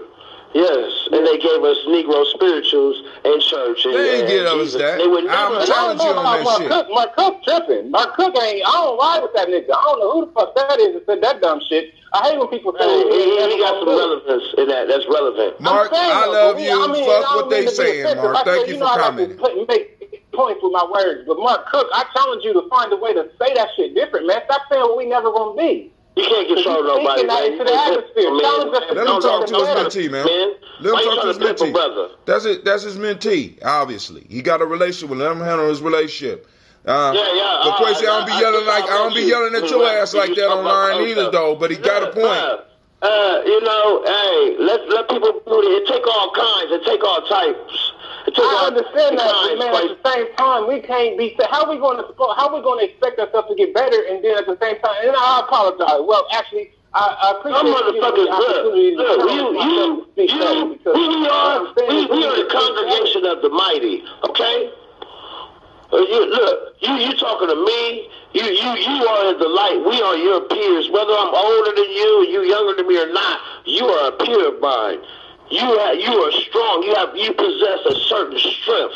Okay? Some motherfuckers need to follow something. You have peasants and you have kings and you have all kinds of types of other motherfuckers. Don't judge them. Let them play their role and let them say what they need to say. Don't give your energy off like that, brother. It's a waste of motherfucking time if you feel like that. Unless that's one of your Padawans, sometimes you need to check them. But hey, now, Because the piece that I'm understanding him saying is what I hear him saying is, see, because this is the issue that we have with the concept of unity and coming together. Black folks, take another look at unity. You have a perfect model of unity, and it's called your body. The eyes do a certain thing, the nose do a certain thing, the cells in your body do certain things, the stomach do certain things, the lungs do certain things. That's the second brain. There we go right there. Hey, hold on. You're making it. Hold on. You're making it too complicated. Our digestive system. You make it. We eat and then what we take in and what gives us energy. Hold on. I'm not on that. You sound like you selling ambrosia, nigga. Is you ambrosia, whatever? But yeah, go ahead. My fault. I didn't mean to sound like nigga selling ambrosia. That was an ambrosia commercial. He talking about the microbiome, which is a whole nother. It's a whole nother system, and we have all these different systems that interact to make sure that the body works as a whole. When one of the systems start defunctioning, that body starts deteriorating. So we don't. Yesterday you was talking about the stomach and what you put in it. If it's upset, your whole body's upset. Just like the warrior that got a motherfucking thorn in his foot. If your feet hurt, your body. You better try to tackle somebody and fight them, because your whole body gonna hurt. So the point is that there is a unity happening, but a lot of times we can't recognize it because we want the unity to be like the fucking Lakers. We all got on gold jerseys. We all got numbers. When in fact, fuck the Lakers, we're the league. We got a whole bunch of teams that might be going against each other, but ultimately the league benefits from that shit. So yeah, we got the church over there, but then we got young people like you, Mark Cook, who have picked up the cloth and said, listen, I believe in this, but I do understand there's a higher level of this, because there's those churches out there. We got people in schools that are picking up the books to go and teach the kids, but they understand their role.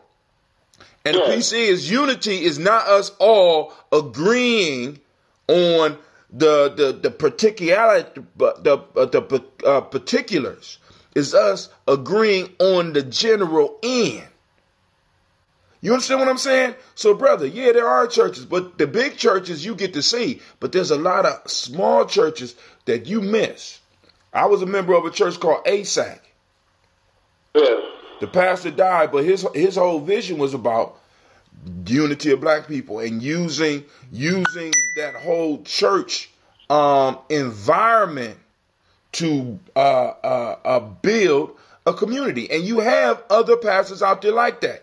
And like I said, so we don't want to get caught up into why we are never going. I mean, because that's some strong ass words. So what you're saying, and I want you to be clear on this, what you're saying is that you might as well lay it down, because no matter what you do, you know what I'm saying, it'll never work. And I want people that think like this to be very careful, because what you're doing is because we just got done doing a toast, you're putting a curse on the future generations.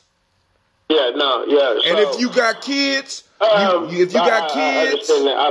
If you got 100%. Kids, somebody need to knock your ass down. Because I refuse. I look at it as lower class and higher class spirituality.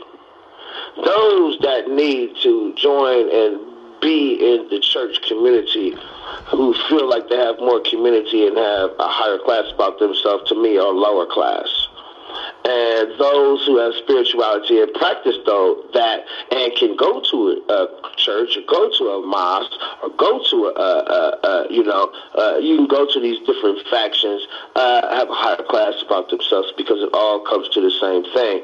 Some folks need to check their crazy ass because they fucked up in the brain, so they need that shit. They need to involve themselves into some shit, and they want to, and ultimately, at the end of the sentence, they want to be white, and they love white, and they love the circumstances that's going on in this country, as far as monetary money, which is an illusion. You know, money don't last. it goes up and down. It's nothing but a promissory note for you to exchange your currency in gold, silver, something that's a commodity that will appreciate, land or whatever else. It's a promissory note to say, look, when I go here and exchange this promissory note for my gold, I'll pay you back. Or you can take this and you go get the shit yourself. That's what it's about. And the church is the same thing. The church, and they have a community which is grounded in a lot of like Trump. They say one thing and do another. Like, they ain't celebrating Halloween, but they having a harvest fest and everybody can motherfucking dress up in a costume. The fuck is that? Halloween. And they're giving out candy. Yeah. So, if you get the joke, then you understand the riddle. And if you realize it's a joke, you don't have to take it as seriously, because really, family, it's like this. You ain't gotta waste your energy on it and get yourself upset. Because I'm like, yo, man. But wait a minute, time out. We do need some of these. We need some of y'all to be upset. You know what I'm saying? We need everybody. It take all kind. It take all type. Right. Because the whole piece for us, when we say stuff like "we will never," and if you have children, that's irresponsible and that's treason. Right? We got to start really being clear with motherfuckers. I want you to understand what you're saying sometimes when we say we will never or we can't. That's treason. That's denying the abilities of your people. That's turning your back on your people. And we got to be able to start calling that shit out. When we get politicians in there and say shit like, I'm not the mayor or the president or this of black people. I am of the country. Motherfucker, that's treason. You black first. Fuck that. And that's what we got to get to. It's black first. So when we have pastors, if they're not teaching black first, then we, boom. I'm not going to dog your church or your congregation. I got some other food for them. So maybe I might get one or two of your congregation members to come and toast with us on a daily basis. Those that's interested in toasting, join the Black Signal at 614-300-1875. See, that's how you do a goddamn commercial. All right, but go ahead. I don't talk in my commercials, motherfucker. I'll play the drums or something. But don't hold me to that. I ain't mad at you. I ain't a commercial. I'm a lifestyle. And now, no, but what it does show is in the struggle that we all are our brethren from different sorts and knowledges and everything, and that's what we need, because this is not just a like you world. This is different, diverse. We're a diverse people. We're some. Yeah, and guess what? Awesome that we need if you fuck a white bitch, you're gonna have a nigga and their understanding. So I ain't in no struggle. I ain't struggling. My struggle is my mentality. My struggle is what Hatem would define as my spirituality, my relationships with others. Shit, we got motherfuckers living out in the woods, and if I got some wood and you got a motherfucking some traps, and you got a fireplace, I could exchange some wood for some traps, because you got some extra traps, so I can feed my family through the winter. We got folks that's existing like that. You know what I'm saying? And we stuck in the mundane ass, like we trying to save everybody, man. We could, man, it ain't gonna be that many of us, man. That's the thing. Like, I don't agree with that shit when people say you can't make. I'm not trying to make nobody be like me. Like, I am an understander of the nature of astrology, and like, I don't boil that shit down to no zodiac, because that's daily horoscopes, all that bullshit. I understand that just like there's. The daily horoscope, man. People think you can read your horoscope and know what your day gonna be like. Nah, that's doing too much. But you can respect the fact that summer happens around the same time every year. Winter happens, that there are cycles that are happening, that everything is going on as a part of a cycle. And when we came into the cycle, it can tell us a lot about ourselves. So obviously, not everybody is the same. That shit goes without saying.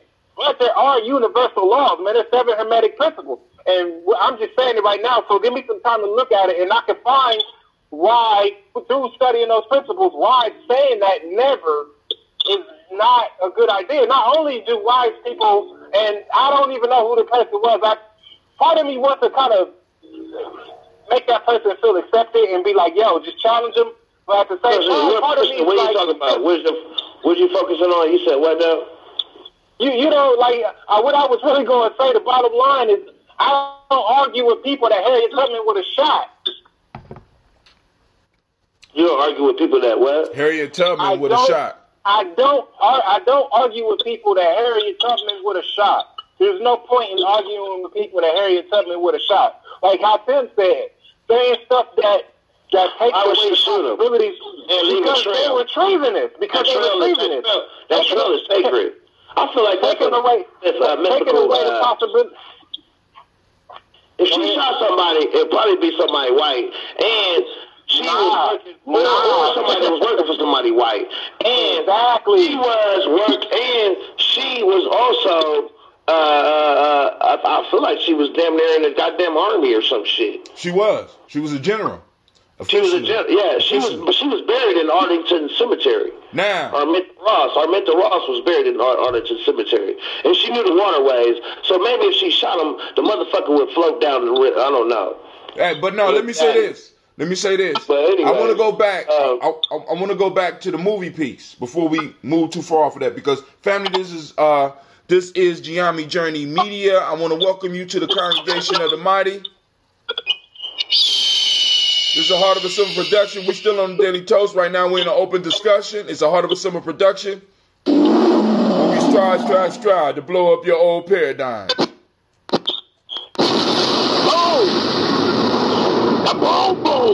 And this is for us, and we are selfish in our motherfucking conversations. Now, I want to go back to the movie piece, family. History is the best predictor of future actions. So if we listen to what Kwesi is saying about this new movie piece that we got coming on, we don't need to be fooled, family.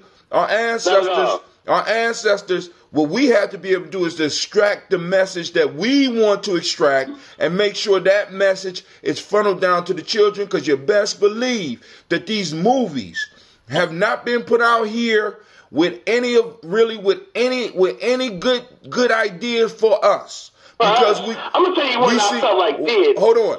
We could see in the early 90s, and we also could see in the 70s. It's been 26 years since the last glitter movies, and I keep on telling you that the world works in cycles. So we are on another 20-year cycle where it's a consciousness coming, as Lady J often say, a great awakening happening, because we see a lot of people are being forced in a situation where now they have to think. So now I have to put out a glut of movies, and I got to make the people look like you so they could put your ass to sleep, just like they did with the King of Wakanda at the end of that motherfucking movie. To where after when you fall in line with the fashion statement, because everybody with natural hair and who has natural clothes and stuff is not conscious. So once that fad moves on, then that's the way they make it. They make it like leather medallions and core righteous teachers and X-Clan and all of that. And once that fades out, the next thing takes over. Excuse me. Go ahead. I'm just saying. So we got to be aware of that. You know what I'm saying? We need, and we do. And we have to start guiding the conversation. So our elders didn't know this, because they already talking about back in their day when it was our age, or maybe they did. But what we have the power to do is start shaping the conversation in our circles, in our tribes, which is what we're already doing. That's why we started this show talking about anime, but I don't want people to think that I'm just talking about anime. We need to be able to break down these movies. We need to be able to get the message out of it that we need, that will move us to another level, and stand by that shit and train our young people to stand by that shit. Not to be fooled. Not to be fooled. Because next thing you know, we'll have Jerry curls again. Understanding on the radio and everything else as entertainment. Like they watching the Nutcracker, or like they watching motherfucking Superman. Because that shit ain't realistic. The only movie I can remember ever really seeing that really was food for real was a spook that sat by the door. That's the only movie I ever seen that really. So like you Django seen was a perfect Sankofa? example. Like I thought Django was an entertaining movie, but he was that 1 in 10,000 nigga. That was what you walk away from that movie out of. You know what I'm saying? It's not a collective thing. It's a 1 out of 10,000. 1 out of 1,000,000, dog. Well, I'm with you. There's a lot of movies out there that are significant, whether they full of shit or not. A recent one Lingo along with the traveling a lot of messaging is, and it's a cult classic, is Sorry to Bother You. You see that? I haven't seen that one. I gotta watch Sorry to Bother You. I feel like it's a cult classic. Who is pissing while you're on the mic? You might not want to go off of my radar, off of my meter as far as movies, because another movie I feel like has a lot of significant meaning in it is Pootie Tang. People don't like that either. Say Pootie Tang. To the Sada Tech. Look here.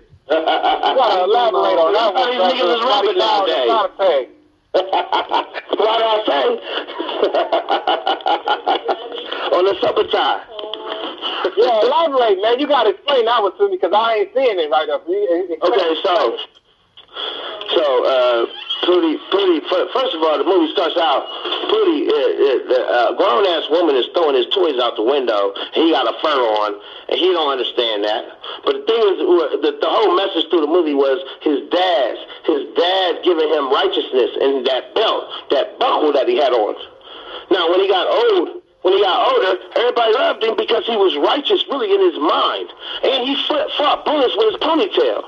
Now, his number one fan stayed on the corner and people thought she was a hoe, but she wasn't. She was just his cheerleader and his fan because she knew that he was a beautiful man. Now, what he gave up and what he did was he tried to make a white bitch feel beautiful in the country. I don't know how that happened, and he upset the family because he could have fucked her and had a kid, and that's another black kid in the family, and that's why these white folks are scared. But like the movie, if you watch it, it has a lot of it's comedy, and it has a lot of hidden messages in it that's just off the cuff. But you make sense of it on your own. Right. Your reality is not mine. Okay, my reality is not yours. Well, we have I just try to just sew it up in a brief sentence. When you watch, hello. Go ahead. Yeah. Go ahead. It's Shaka. What's up? Do you hear me? Yeah, we can hear you. Go ahead, man. Yeah, I can hear you. Go ahead. That's what y'all know I was online. Nigga, we Who know. this is? That was Shaka. Who that? Shaka. Who that? Pharaoh Shaka? No, is that Pharaoh Shaka? Motherfather. But anyways, motherfather. Anyway, yeah. Sorry to Bother You is on a whole nother level as far as corporate life and chasing the motherfucking carrot on the stick in front of your motherfucking ass. You just chasing the motherfucking carrot. I mean, and it has something to do with that. But there's a lot of movies out there. When you look and you change the way you look at it, then it will help you because us, meaning I feel like my peers, when we look at shit, we need to digest it and understand it and shit the shit out because we're going to deal with a kid that's living that shit and feels like that's wrong. I say, look, we got to have a conversation. And we don't, with kids, you don't try to make them into. Gone are the days to beat your kid and tell the motherfucker that way I'm up. No, we need to win the conversation standing. And if they don't want to understand it, or don't, if you lose the conversation, then fuck on, we have more kids, man. Excuse me. We talking about some like movies that's dropping gems and really illustrating. Hold on, we can't just. That was some savage ass shit you just said I am. That just let that. God damn! What is this? Hold up. He said start another family. You fuck up, just go out and just start another family. That's how I talk. I'm my father's son. I am my. All right. That's how you talk to me. But yeah, hear me now. Listen later, brother. Sadate. Go ahead, Shaka. You can fuck it. And when she wake up, she be like, who the fuck else she do that to? I mean, that's life. Like it's a problem. I mean, come on, baby, come on. And hate your ass. And be mad and grudgeful. And have a problem. Hey, who seen Claudine? Yeah. You talking about the nurse? I ain't start watching movies till 1987, nigga. I ain't got time for all that. Yeah, she was. She was a welfare mama. But she was a nurse. Not in the movie. What's her name? Diane Carroll. Maybe. Diane Carroll. No. Yeah, nigga, she was a fucking nurse, wasn't she? She wasn't no. She was a nurse's aide. What was she? She was a maid. Okay, to me, she was a motherfucking nurse. Okay, that's cool. She was nursing. As a maid, she was nursing in my bed. I don't know. All right, so yeah. Oh man. So when you look at Claudine and the relationship between her and James Earl Jones, and her, yeah, you know what I mean? Yeah, and it was nurturing, wasn't it? No, listen to what I'm saying, man. I'm talking about the cycle. I'm talking about the system. I'm talking about the process. Okay. The whole movie was like, yo, I mean, without the system, if they wanted to be together, they just would have been together. But because the system, I got you. You follow me? I got system you. Is like, yo, you owe child support to your real kids. And you can't have no man up in here giving you shit, and we giving you shit. Right? So it shows the whole divide and why some of us know people, I'll just put it like that, that make decisions based on that, survivalhood. Image. Yeah. We black folks make decisions off of image, which take over our emotions. So we can't feel we making decisions off of my sneakers and how I'm dressed, or my status around this false image in our society. And this ain't living. This shit right here ain't living. The shit that we in ain't living. These roads, this car, the gas, our mortgage, our rent, our Kroger's. This shit ain't living, bro. No. But we know nothing else. Inflation. There you go. Say it 3 times. You got my attention. What, motherfucker? Claudine is 50 years old. The movie is 50 years old, and the dilemma is still the same. I mean, we okay. Sitting there, boy. Colors is, I know, we can name several movies that's like that. Let's do it then. That's entertaining. I hit you with another one. Bingo Long and the Traveling All-Stars. Make me want to holler. Bingo Long. Harlem. This ain't living. The preacher, but with the what? Let's go on. What you want to say? I mean, come on now. The Last Dragon. Red Earl and I. Come on, the athlete that gets killed. I mean, what? I mean, come on. What you? I mean, we name the whole movie. Lady Sing the Blues. Okay, so what is this establishing? We're easily fooled, and the patterns have been consistent. Oh yeah, we know the pattern have been consistent. The only motherfuckers that ain't been consistent is us. Yeah.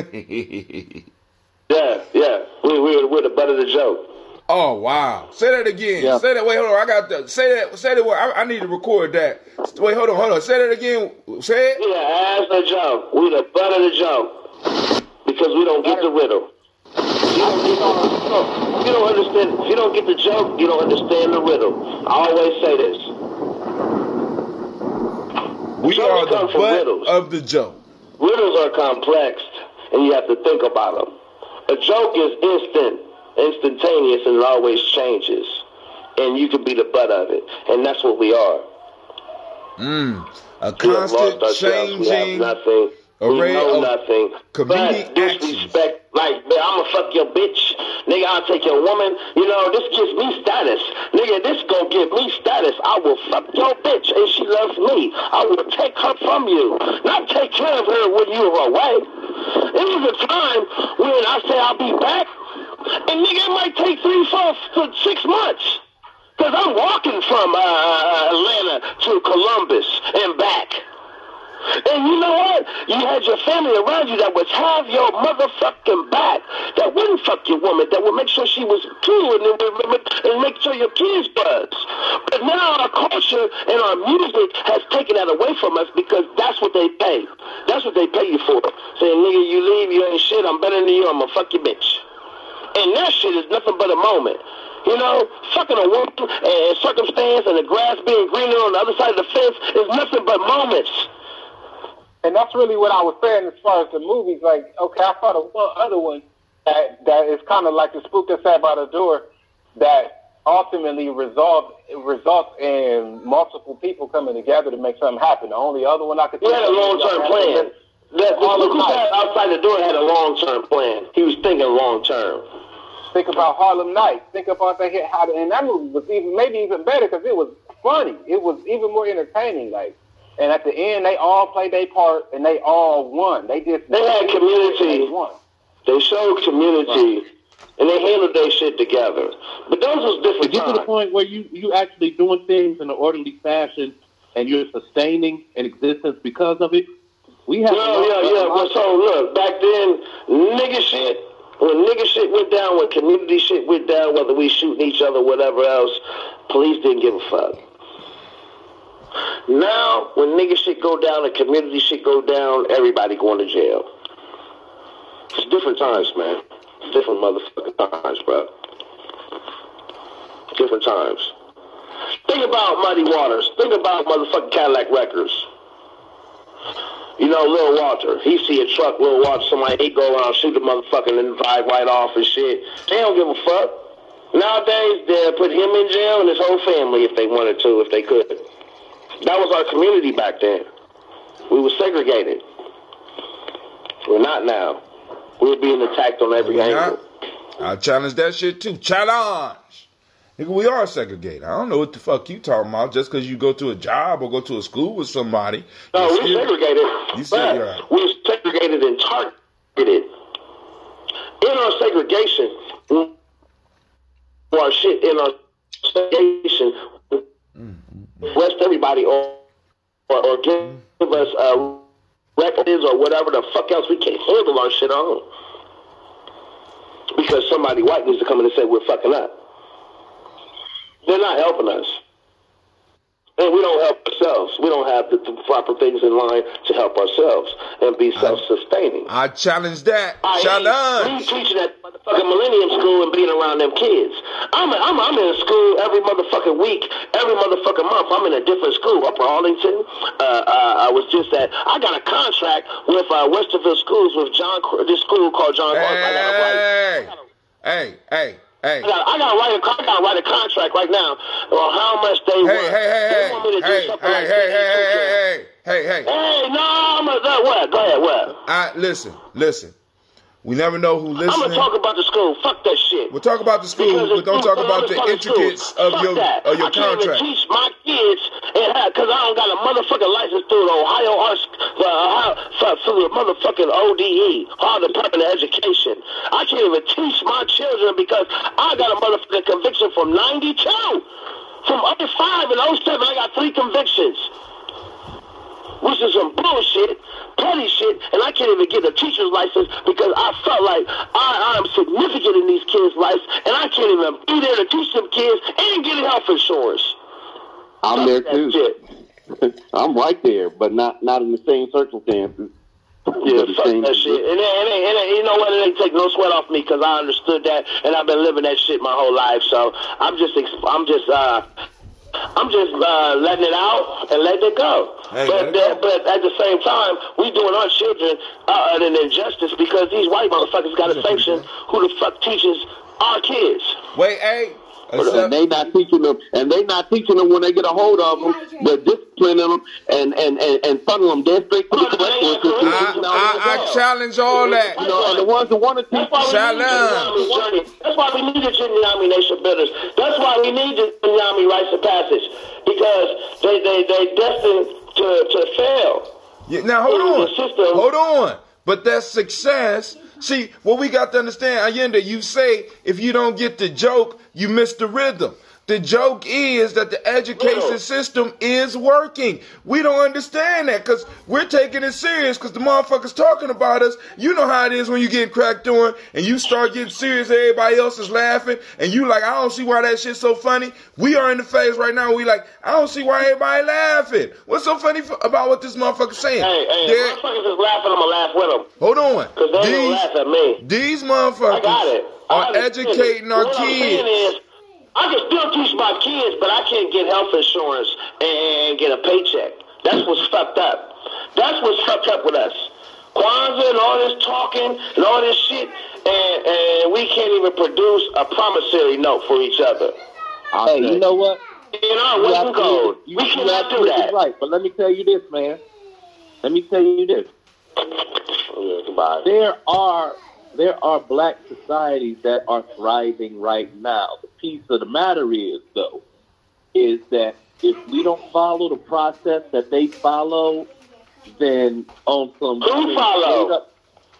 What's that? You said what now? You sound like a reverend in the church, man. What'd you say? Man, listen to what I'm saying. I'm trying to hear you. Can you hear me?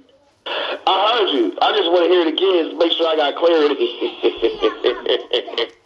All right, let me see. I feel like you need to sing it. I gotta wait for you to get your last giggle out and then. Yeah. I'm laughing. Laugh with me. Shouts out to Rashid. What's up, little bro? I done forgot what I was saying and shit. You was telling us about these fictional black communities that are out there thriving. Is that there are black societies in America that are thriving. The whole piece of the Give me one. Give me one. I want to hear one. Motherfucker pop out. Hold on. Allende, hold on, because I'm going to do you just like I do Lady J. I'm not going to let you slide with that shit. Give me one so that my listeners... Hold on, Allende. Give me one so that my listeners can look this shit up and know that this is some shit that's real. It is real. Where? Give me one. I'm tired of you niggas living in imagine. Give me the receipts, nigga. I don't want to hear this. This shit is real and all of us just supposed to agree with that shit. Where are there black communities in the United States that are thriving? I want to know. How many white friends do they have? Man. You asking some shit that don't make no goddamn sense. I ain't asking that. I want to hear about these communities. I want one. Give me one that my people get on Google right now and find. Community. Go ahead. Where's the community? Because Lady J hit me with that shit. I want receipts. Motherfucking city down in Florida, the little football shit. What are you talking about? Hey.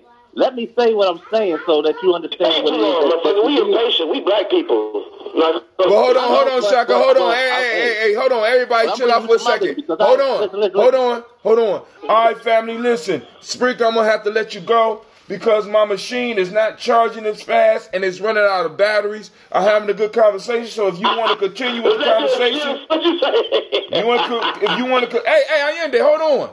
If you want to continue the conversation, hit us up at 614-556-4535, or you go over to the Facebook page, Giami Journey. You can find us on YouTube. You can find us on Periscope. All right. Peace out, Spreaker. I know about her. Go ahead. I didn't hear the number. No. Hey, I'm gonna give you what you asking for. But I need to be heard. Hold on. I'm trying to get you. Hey, Allende. Hold on. All right, let me show you how this shit works. So my first statement is. Hey, Shaka. Hold on. Black societies Shaka. Hold on. that are thriving. Shaka. Hold on. Listen. Listen. Let me mute everybody for a second, goddammit. Everybody.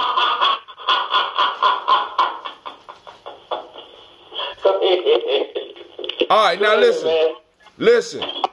I need everybody to know, please, the number is 614-556-4535. Sasha, excuse me. 614-556-4535. I'm going to let the brothers back into the conversation, but I want everybody to know because I think I heard somebody say, what's the number? If you could type it in. Also, share the show. We're having a good and powerful conversation. Shaka about to break some shit down for us. I want to give him the time. All right, here we go. Off mute. Can you hear me? Yeah, we can hear you now. Yeah. Go ahead. All right. Now, there are black societies in America that thrive because they follow a certain protocol. That's we don't like hear. Frankly, that I need to understand. They follow Hold on, damn it. Let me get to the theory part. However, when we identify black people as a whole and we look for that to happen as a sound movement, now we're being unrealistic. So that's the point that I'm making, first of all. Where are there black societies that are thriving in America? That's the question, yeah. Those who first come into the context with a state of belief. Shaka. No, listen, nigga, you about to get to this. You trying to do that Jedi shit, nigga. Church, for example. Let me answer your question that you asked. You take the word church, for example. Right? They got a B&M soul food restaurant inside a church. They have enterprises within the church because they have developed a horizontal business through their congregation. They're thriving because they understand that within that system, there's a way that you have to deal with money. There are those who don't thrive, who get audited and get caught with their pants down, and they don't thrive because they ain't doing it the right way. The ones that are doing it the right way, the ones who are doing it the right way think like you do. What obligation do they have to educate you on how to get to where they at? So when I say that there are black societies within America that are thriving, it's because they shut the fuck up when it comes to a conversation just because we talk about black people. Because the thing is that, some of their congregations may not be 100% black, but because it's not based on the black movement, it's based on a belief of where we can go to be able to impair or to increase our physical, intellectual, economic, and spiritual well-being all at once. The church, that's what it's supposed to do. So it works for some, not for all, because we try to blend systems that are not supposed to interface together. We try to reinvent the wheel to make something more innovative, but at the same time, it doesn't have the basic functionality of the shit that's thriving right now. I'm gonna challenge that. I want you to go and get it out. Go and get it out. You gonna get challenged on that. What is the basic? The basic functionality is to be able to sustain a healthy physical, intellectual, economic, and spiritual well-being. Okay, and do you believe that because the church has a restaurant next to it, that the whole church has benefiting from it? Are they having meetings where they show you how to do a business, keep it sustained, or is just a certain group of people benefiting from the restaurant next to the church? Because I mean, what they've done is no, I get it. So it only brings so many jobs, but it brings so many different. I mean, you know what I mean. When you have a sustainable way to feed a community, then that's what they've done in that. When you have a sustainable way to maintain a morale, well, of course, it's a church. It's supposed to do that. The intellectuals, being able to make sure that their congregation is totally informed, they are all feeding, they are all eating. So, yes, there's a mutual benefit for everyone. If they had a world gym connected to it, then they all have a resource to be. And there are churches that have all of that stuff readily available for their congregation. I'm talking about spas and gyms and all that stuff.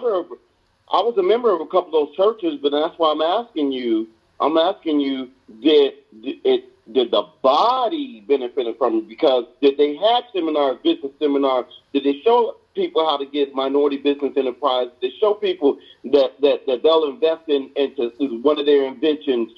Did they have business seminars where even the pastor said, you know what, we got enough money that we can invest in $1,000 per business. We can show you how to do a business plan. Do a business plan with rock and roll. Right. If they're doing that, then that's really sustaining. The other part that you were saying, that's not sustaining. That's only sustaining the group that was allowed to have the restaurant with the church. Who am I speaking to, by the way?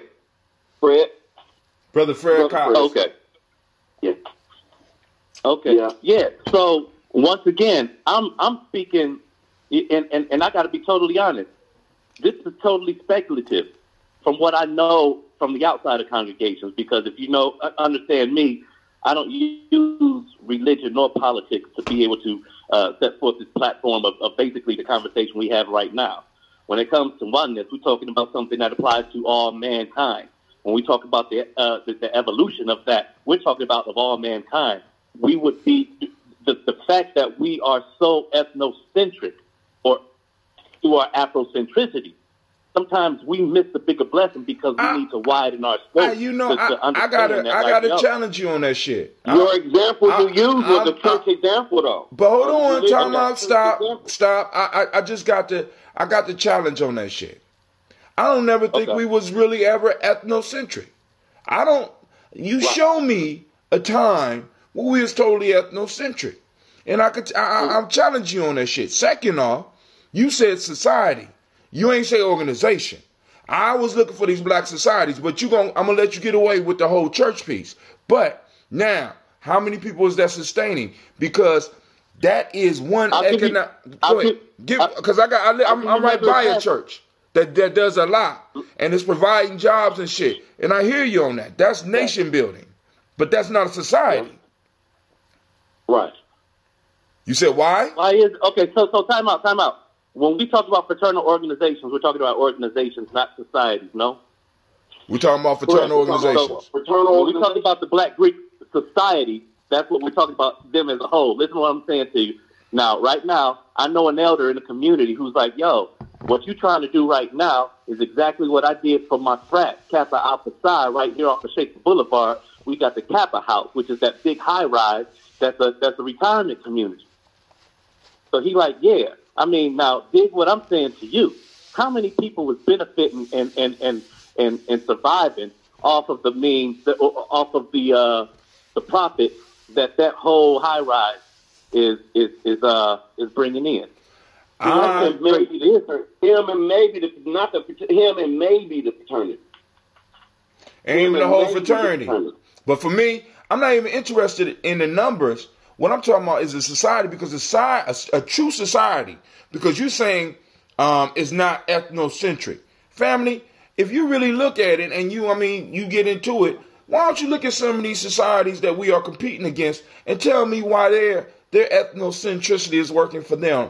But you're saying that once again, we got to be this universal people. I'm not on that shit. Black first here. Yeah, I'm not saying we got to. I'm just saying that there's a time and a place for everything.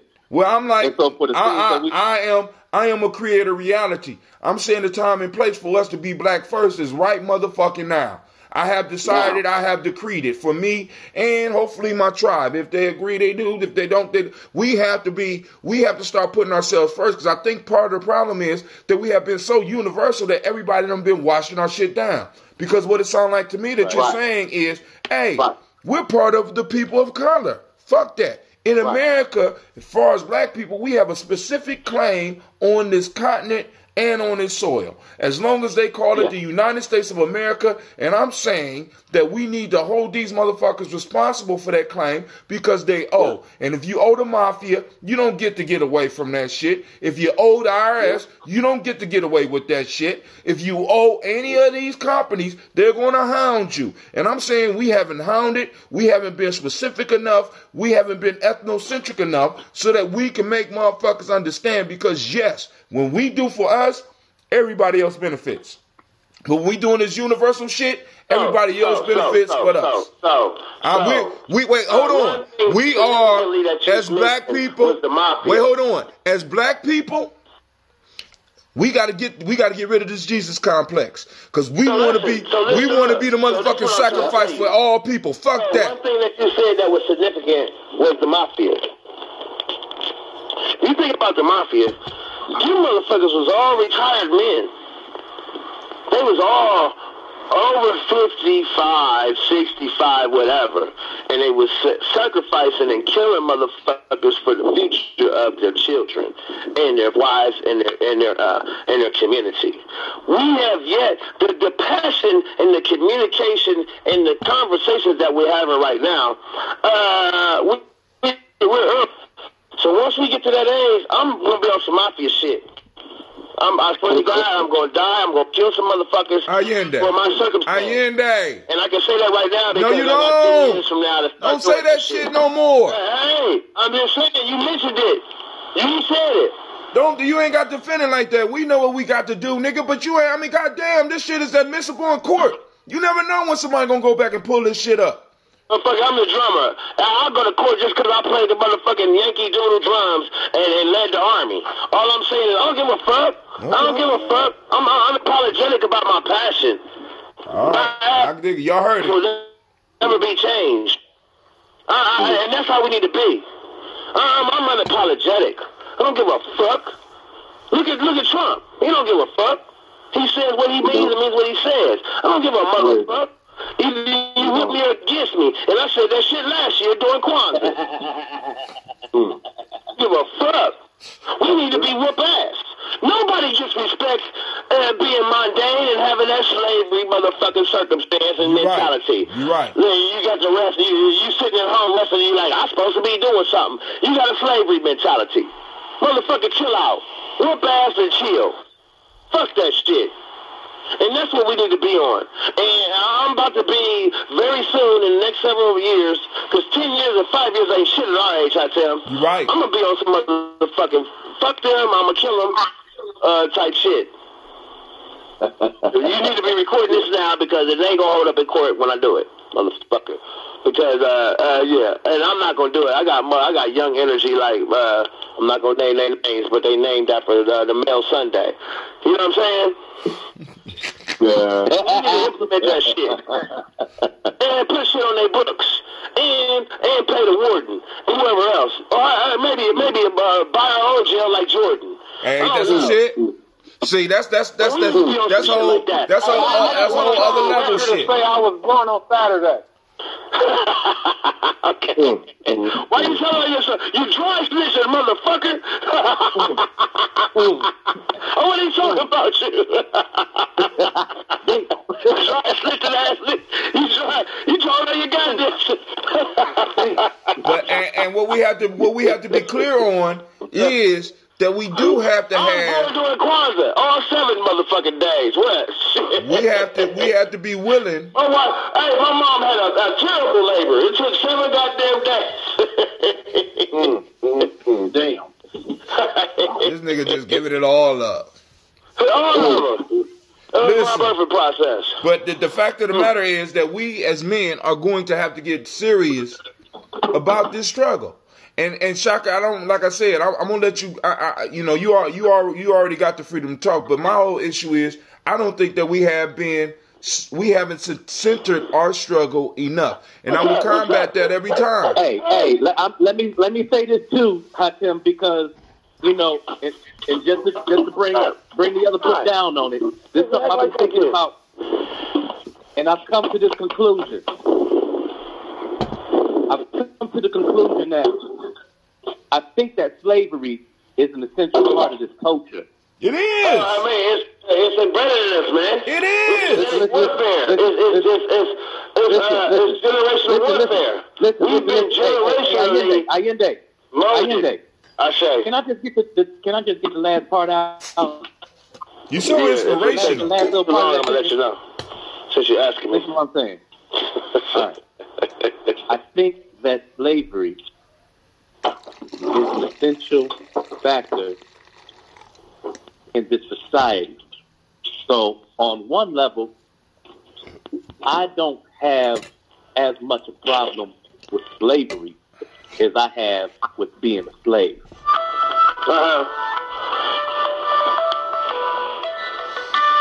I hear you. Yeah. I don't know if you do, but it's like, for a second, like when we talk about what's old, when we go demand that shit. That's why we having a conversation that Allende is saying shit that I don't think he should be sharing on air, but somebody need to be saying this shit because we as men as men are rallying up right now, all over the country, there are conversations like this right now where black men are being like, look, this shit is gonna come to a screeching motherfucking halt. We have to understand, man, because you're right. This conversation is not just happening here. It's happening. It's happening. You know what I'm saying? I got people volunteering on a bi-weekly basis. I'm feeding people. I've been doing this shit for years, getting ready for the voices to come out. Now I'm preparing the next generation because now, as Allende say, our time is coming, dog. Some of us gonna have to lay it down. You know what I'm saying? And the fact of the matter is, because it ain't just about who's saying it, who willing to enforce it. Because it ain't going to be enough for us to be like reparations or this is old. Motherfuckers going to have to lay it down for that shit. Because you owe the mafia, you owe the United States government, they mobilized the Navy, Air Force, Marines, and Army to come get their shit. We have to be clear about that. Listen, and that's the perfect time and place for people to lead the conversation. Because, if you take the conversation any further, if you take the speculation any further with no action, then you become the detriment. I don't necessarily agree. Because that's part of telling the story. Because we don't know who's going to be listening to our discussion 20 years from now. All of us could be gone. All of us could have made our moves. But the seed that we are speculating about. The same statement. It's the same statement that they were talking about in gangster rap. I forget what comedian was saying it. Like the first rule of being a gangster. Oh, who was that? Eddie Griffith. The first rule of being a gangster is, code is silent. You know what I mean? So I'm saying that in the event that you right now, you understand that sometimes you just got to step into that extreme to get shit done. Exactly. Yo, I agree with you. I agree. However, when we leave this threshold of the conversation into that conversation. Shocker. Can I give you some accolades? Go ahead. Can I toot your horn, or can I give you? I want to respect you and who I see you as. Can I do that? Absolutely, brother. Brother, you are a musician. You have beautiful singing. You can sing. I can give you a thought, and you have a song written out, and you don't have to write it down like Lil Wayne. You can just play the piano and orally verberate it, right? Right. So stay in your motherfucking lane. Stay in your motherfucking lane. Let motherfuckers that kill and do what they gotta do and all that shit do it and then talk about it later and don't dry snitch. But stay in your motherfucking lane. It take all type, bruh. It take all type. You understand a lot and you know a lot. Because you're a musician. Because you're a songwriter. But everything that is known, like Tim just told me to shut the fuck up, need not to be told right away. And that's your position I see you as. My fucking problem is I understand too much. I know a lot. I understand too motherfucking much. I get it, and I have to slow. And so I always tell myself the equation of accuracy. Like if I'm a motherfucking sniper, slow is fast, fast is slow. Breathe, listen, slow it down, understand it, let it come to you. Don't care too much. Don't let the wolf get you. No, the wolf is. I'm the leader. I'm the alpha. Fuck a wolf. I'm a cougar. I'm a solitary motherfucking animal. Fuck a wolf. A wolf smells me and leaves. It tells everybody. No, the wolf. Matter of fact, I want to fuck the wolf pussy. I want some wolf pussy. No, my but she gonna let them know that motherfucker around here. Everybody need to move and leave. The men don't do shit in the animal kingdom. The women do. The men don't do nothing but protect and sacrifice themselves. So, man, I would argue with you if you didn't tell the truth, but that shit is flat out the truth. I told you my problem is I understand too goddamn much. You know my daddy? Goddamn, I grew up like this. I couldn't even look at motherfuckers. I used to watch Dukes of Hazzards because I like to watch them jump the motherfucking car over shit and escape the police.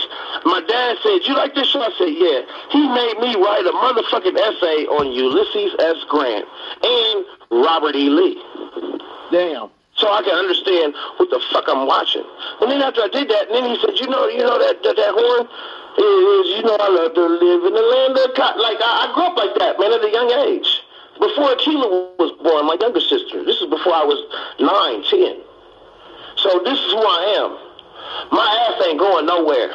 And I'm going to be at the age where I need it to be significant. I need motherfuckers to feel. I feel like my dad runs around the community like fucking black motherfucking ethnic Jesus. And don't get no motherfucking accolades. They put he do here. But go ahead. But,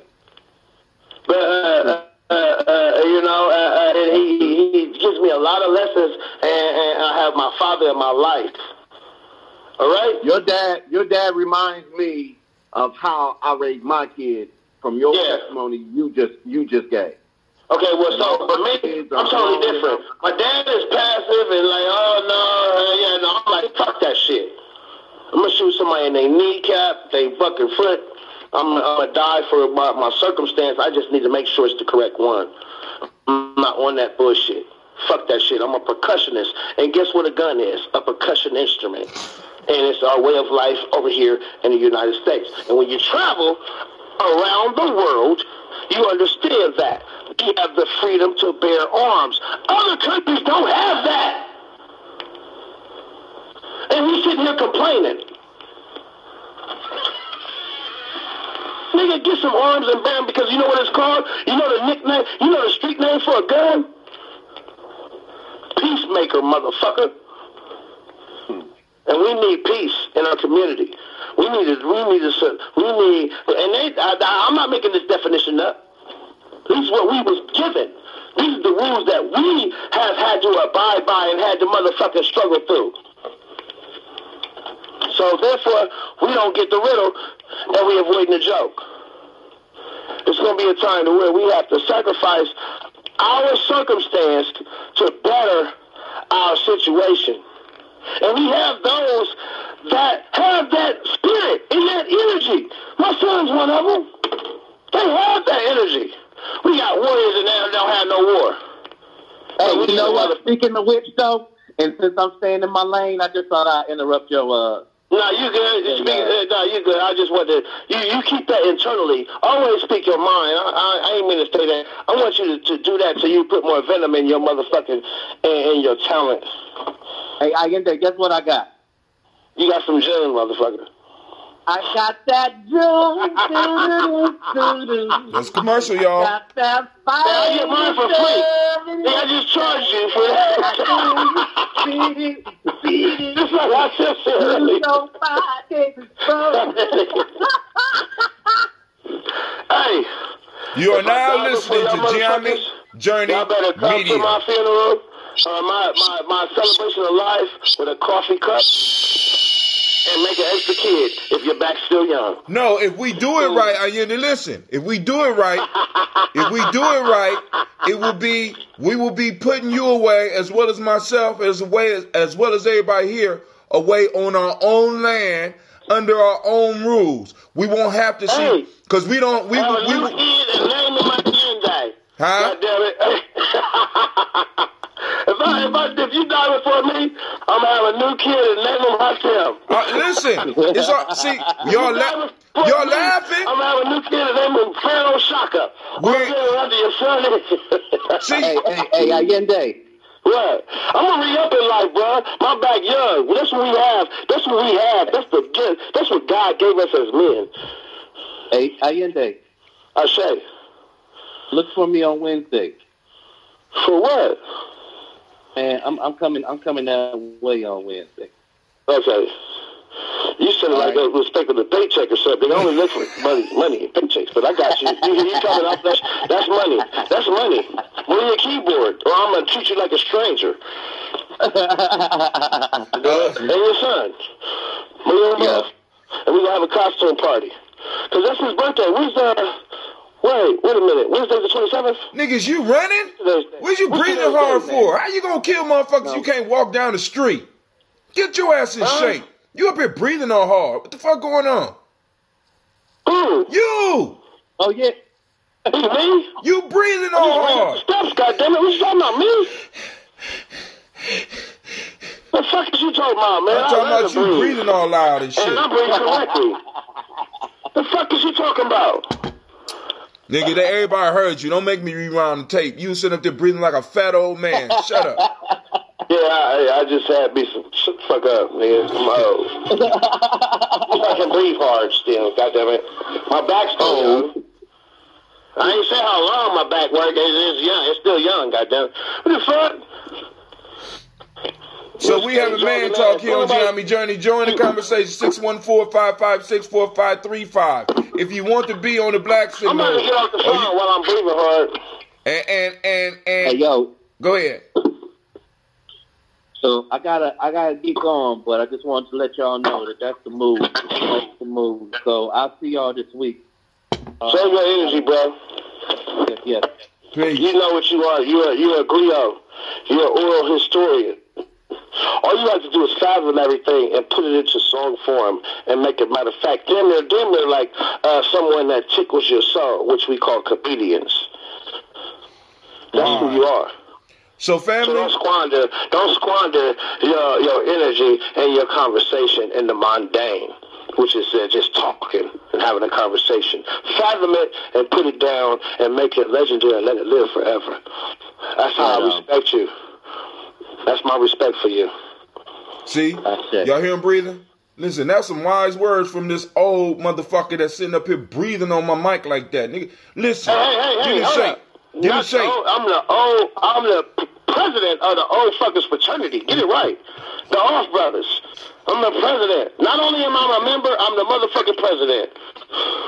I might not be the oldest, but I'm gonna make old fuckers popular.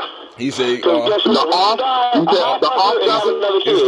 Brothers. The Off Brothers. Old fuckers fraternity.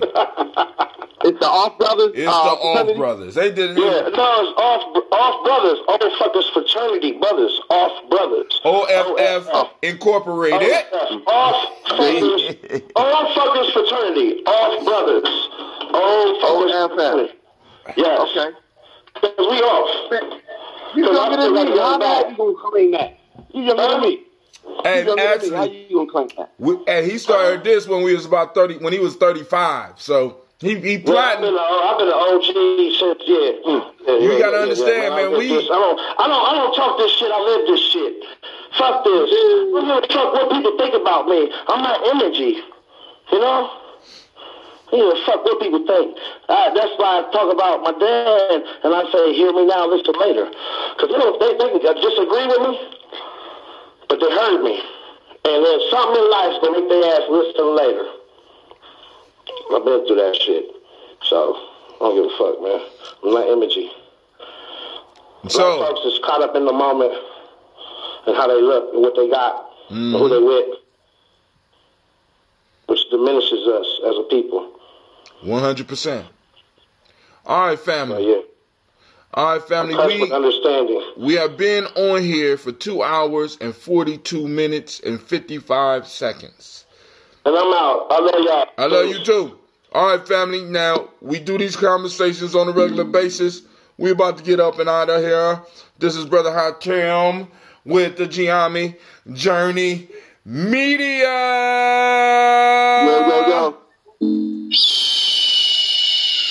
This has been a Heart of December production. This has been a daily toast and discussion. I want to thank all those that joined us. We were joined by Brother Allende. We were joined by Brother Quasi. We were joined by Brother Fred Cox. And we was joined by, who am I missing? Brother Shaka. So family, I want to thank you for commenting. I want to thank all those people that took the time to listen to this now or later on. And if you're listening to this 20 years in the future, the Patreon page is still open. You can go back and you can donate some money. The books are still being sold. As a matter of fact, this 20 years later, it's at least 50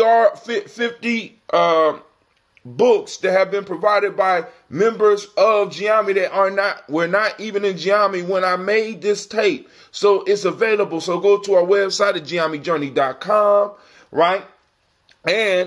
And I am presently, if you are listening to this 20 years from now, I am presently 70 years old, maybe still doing this, or may have passed the show down to one of the younger members of Giami Journey. So if you find this and you're listening to this, make sure that you get in tune with the person that is now doing the Daily Toast. And for those of you that's listening to this now, know that I love you. I appreciate you. Thank you for your support. We will have shirts available, the Daily Toaster shirt available during Kwanzaa. We will continue having the bi-weekly warrior training sessions. We will have the African dance and drum, of course, being headed by Brother Allende. We will have the Food Brigade going down with Brother Quasi. We will be having the anime discussions. We will be having that philosophy from that Giami Journey. We'll have the martial arts coming in different angles. So all of you out there with talents that you might want to share with young people or some of the other people, and you're looking for a tribe to come and chill with, Giami is here. You just got to go on and make it through the initial phase, which is, man. But you're never too old to try. You know what I'm saying? Many come, few are chosen. You know what I'm saying? So, because I'm not one of those organizations where you motherfuckers just could be like, yo, I'm part. I need to see some work. You know what I'm saying? And in a minute, this is how cold we're going to be, right? Check this out. In a minute, I'm going to have people digging up people's past and shit. I ain't fucking around. This is some real nation building. You know what I'm saying? We need warriors. And this is Brother Hatim. And once again, I'm out. Peace, family.